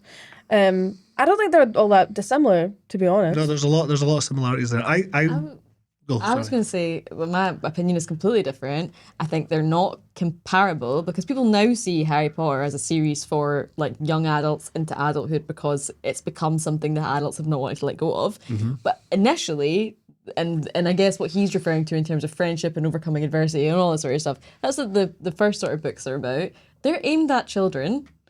Like, Well, the idea is I that they would were say- to grow I up would- with it. But yeah. but it's Still more young children's kids, young literature, adult. and it speaks to the child's want for magic and playfulness and adventure. Twilight speaks to a teenager's want for sex And romance. and romance, and like they don't. The Harry Potter books are a bit I sexless. don't argue that Yeah. like Harry Potter is about friendship and blah blah blah, all that other fucking like They're the just doing faraway different things. treating and blighting nonsense. Like Twilight is about wanting to fuck this really hot guy. Like, Yeah. And like, I'm not gonna lie, because I've been a fan of both things. When I was a kid, I read Harry Potter because I wanted mystery and adventure and friendship. And then I kind of, experienced a lot of that from living my life. And then, you get to 13 and you're like, okay, this is hot. It's just, So- it serves two different things. And I don't think we should punish or look down on someone for liking either. Agreed. So this ties into Well, I mean, in generally, those things. Yes, I'm those not things. going to start the Harry Potter. yeah, that's a topic for another I time. don't know. I think, like, I get that the point that he's making, but I feel like one of the biggest problems I have with it is that a lot of the time, these kind of things where they're like, oh, why don't we watch this thing? This has got all this kind of depth and like more important issues in it and things like that. Is just kind of going, see things that teenage girls are just generally interested in. Yes. Who fucking cares? Yeah, right. So very quickly, this is my last thing I want to talk about. So last quote and then last little point, exactly what you just said there. LA Times, Kenneth Turin, agrees with King, but in a more positive light. He says, it is unabashedly a romance. Silliness aside, it conveys the magic of meeting that one special person you've been waiting for your whole life. Do we agree? Yeah. I think so. I think even you can talk about like sometimes the chemistry with them's a bit off, the clunkiness of the dialogue, but I think about when you're like that age, falling in love with someone or doing something like that. You aren't all talking like you are smooth fucking Yeah. like smooth fucking like romancers, You speak like like you do, and the lamb laid down with the light. Do you mean Yeah. you speak like that? I mean, And I literally think my it first captures it boyfriend well. I dated for 2 weeks when I was 14 told me he was a death angel. Oh god, don't even talk about that. Freak. You, But Yeah, you know what I right. mean? Like it you it text very cringe. much- Yeah, especially in this day and age. You Yeah. like even in adulthood, I think people text each other dead cringe. Yeah. How many you people know? are like as a guy as well, being younger, you're like edgy. You're like, oh, I'm so damaged, and only she understands me. Like that is all tied into that. Yeah. But yeah, very- they're basically just saying it captures the magic of being a 13-year-old girl falling in love. Yeah. And I think for me, that was something I didn't get when I first watched it. Yeah. Yeah, And it ties in. because it wouldn't have Appealed to me because Yeah. it's not for me. And this ties Yeah. into the last thing, just about the changing thing of it, that I just wanted to bring up. So, a video essayist that I really love, content creator who's now left YouTube for very sad reasons, Lindsay Ellis. She made a really great video on this because she used to work, I forget the name of she used to review for another channel in the early 2010s, right? And she used to really hate Twilight. And she then made a video called Apologies to Stephanie Meyer, right? And I'll send it to you guys. It's fantastic. She basically made the point that she reacted and hated Twilight when she was younger and spoke about it loads on these other things because she felt that she had to be taken seriously as a critic amongst other men, right? And she then had this great video, just talks about how it was kind of basically a sexist reaction that everyone had to Twilight. They hated it so much because it was for girls. And it's this idea, it's bad faith criticisms to gatekeep horror, but also it's trying to imply that things that are targeted towards young girls are inherently stupid, vacuous, and aren't worth our critical attention. And I think that's something I definitely fell into a little bit without really knowing it. I think she put it so well. Do we think that's quite a fair assessment of what's happening with Twilight based on your own experiences? Have you ever had guys make fun of you for Twilight?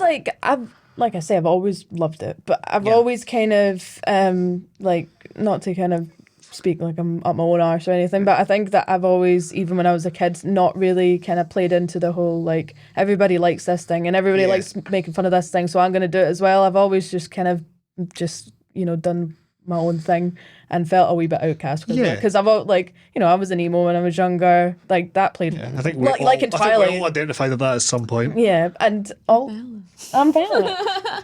I like lots of cringy things when I was younger, but kind of unapologetically. So I never kind of fed into that. I never fed into the kind of fuck Twilight thing, but like I definitely know people who did. Yeah. My friends who did, and are now like, Twilight was always great. I was talking shit, Yeah. It's weird how that's happened. And I'm glad it has. There does seem to be a genuine reappraisal. That's why I wanted to talk about the critic stuff, because there has been that reappraisal. What were you going to say, Abby? Sorry. I think for me, like, I remember being a kid, and again, don't want to sound like I'm at my own arse, but obviously, like, I was always a massive reader and, like, would read, I mean, I barely read anymore, but, like, when I was a kid, I read all the time. And, like, I was quite an advanced reader for my age. And, like, I remember just, like, there just being a kind of general, like, snot. Like, I was embarrassed about reading the Twilight books because I felt like they weren't, like, intellectual enough. Do you know what I mean? Sad. Like, I just, like teachers and things. Sorry, just like, I used always to carry jump in, when Abby talks stories about being really young and wee and feeling sad, it makes me actually want to just cry. So, really hurt that. I think that was the thing as well, is that, like, I like teachers and things, I used to carry my books, and like they'd be like, "Oh, I didn't expect you to be reading Twilight," kind of thing. And like there was like a snobbery around it, and I feel like that it was like, it wasn't so much about like the, oh fuck Twilight, or like Twilight's amazing. I was just kind of like, oh, I'm expected to be like into something that's like more of substance than this. Yeah. And there's just an idea that it wasn't like worthwhile. It was like, Yeah. To be up my own arse, I've definitely grown as a viewer of and a consumer of media and someone who likes to talk about films. I've definitely grown through repeated watchings of Twilight and being aware of, hey, this thing fucking sucks. I remember like everyone was making fun of Twilight back when it came out. Like even Shane Dawson before he fucked it. Even Shane Dawson was like, it would be, every other joke would be about Twilight. Smosh were doing it. All these people, everyone was just making fun of it constantly, and it was like, yeah, fuck those silly girls. But then, see, when you actually get like grow up and like you hear someone. I remember hearing someone my own age start talking about Twilight, and I was like, man, we're in our 20s, and you were talking about Twilight the way I remember people talking about Twilight when we were like 15, 16. That's embarrassing. This is cringe. Yeah. like just throw your hands up and say it's not for you, because it's not for you. Yeah. And that's fine. But yeah. Great. Great. Last thing. Guess the budget. oh, I've got no concept of money. Can Weird. I Do you know the budgets of any of the other films? The budget for the Twilight Saga Breaking Dawn Part 2 was $136 million, which makes sense given the scale of certain things in that. Like most of that's probably the battle, let's be honest, right? So given that, and given that this is a much more smaller, slightly riskier project, what do we think? 750,000. 750,000? Yeah. Okay. Okay. Well, I literally don't understand anything about budgets of films. I probably won't be anywhere close. I'm gonna go. Wait, what would you say Breaking Dawn was? 136. 136 million. Mhm. I'm gonna go 40 million. It is 37 million. You're absolutely on the money. I've got even worse understanding money. And that's a good thing we've It's like realised. they made it for Okay, so £5. last one. How much do you think it made? Oh, I'll give you what Breaking Dawn Part 2 made. We'll do that. okay. compare- And to you always compare. the budget is like not including advertising. And all Yeah, that. but the rule of thumb is that you always just double it for the advertisement. They never really say that because it's so variable. No one really fucking knows. Okay. And probably they're stealing money, but whatever. Right. For context, the last Twilight film, after it became such a huge big deal, made 829 million. 829 million. So almost $1 billion. Like it's up there in like the top probably 100 highest grossing films of all time, most likely. 829 million Yeah, for the last one. for Breaking Dawn Part 2. Yeah. So bear in mind, like this is for the box office. A lot of people might not have seen it, or people did, obviously. What was the budget again? 37 million. 37 million.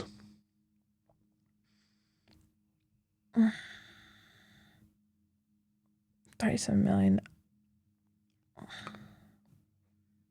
I don't know, 130 million. 30 million? What do you think, Abby?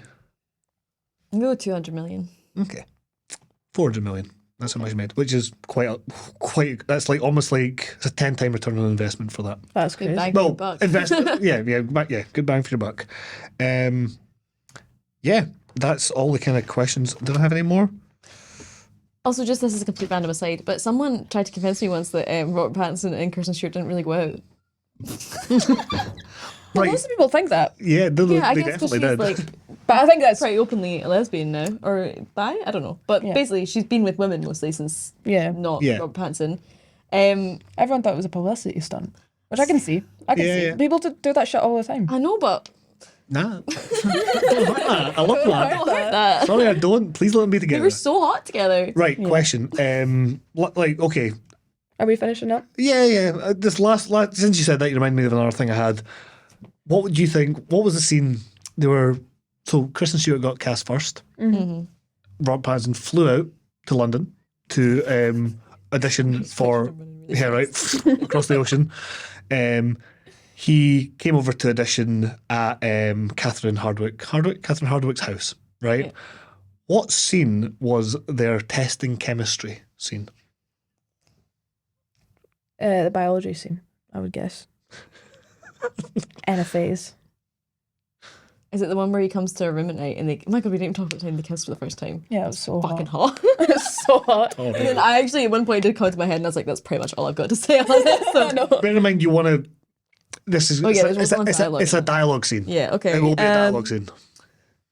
Fucking, if their chemistry is based off of them boking at each other. No, the second one. Oh, not the right. first one. Sorry. The second one. Fair. Anaphase, prophase. They actually don't get much out.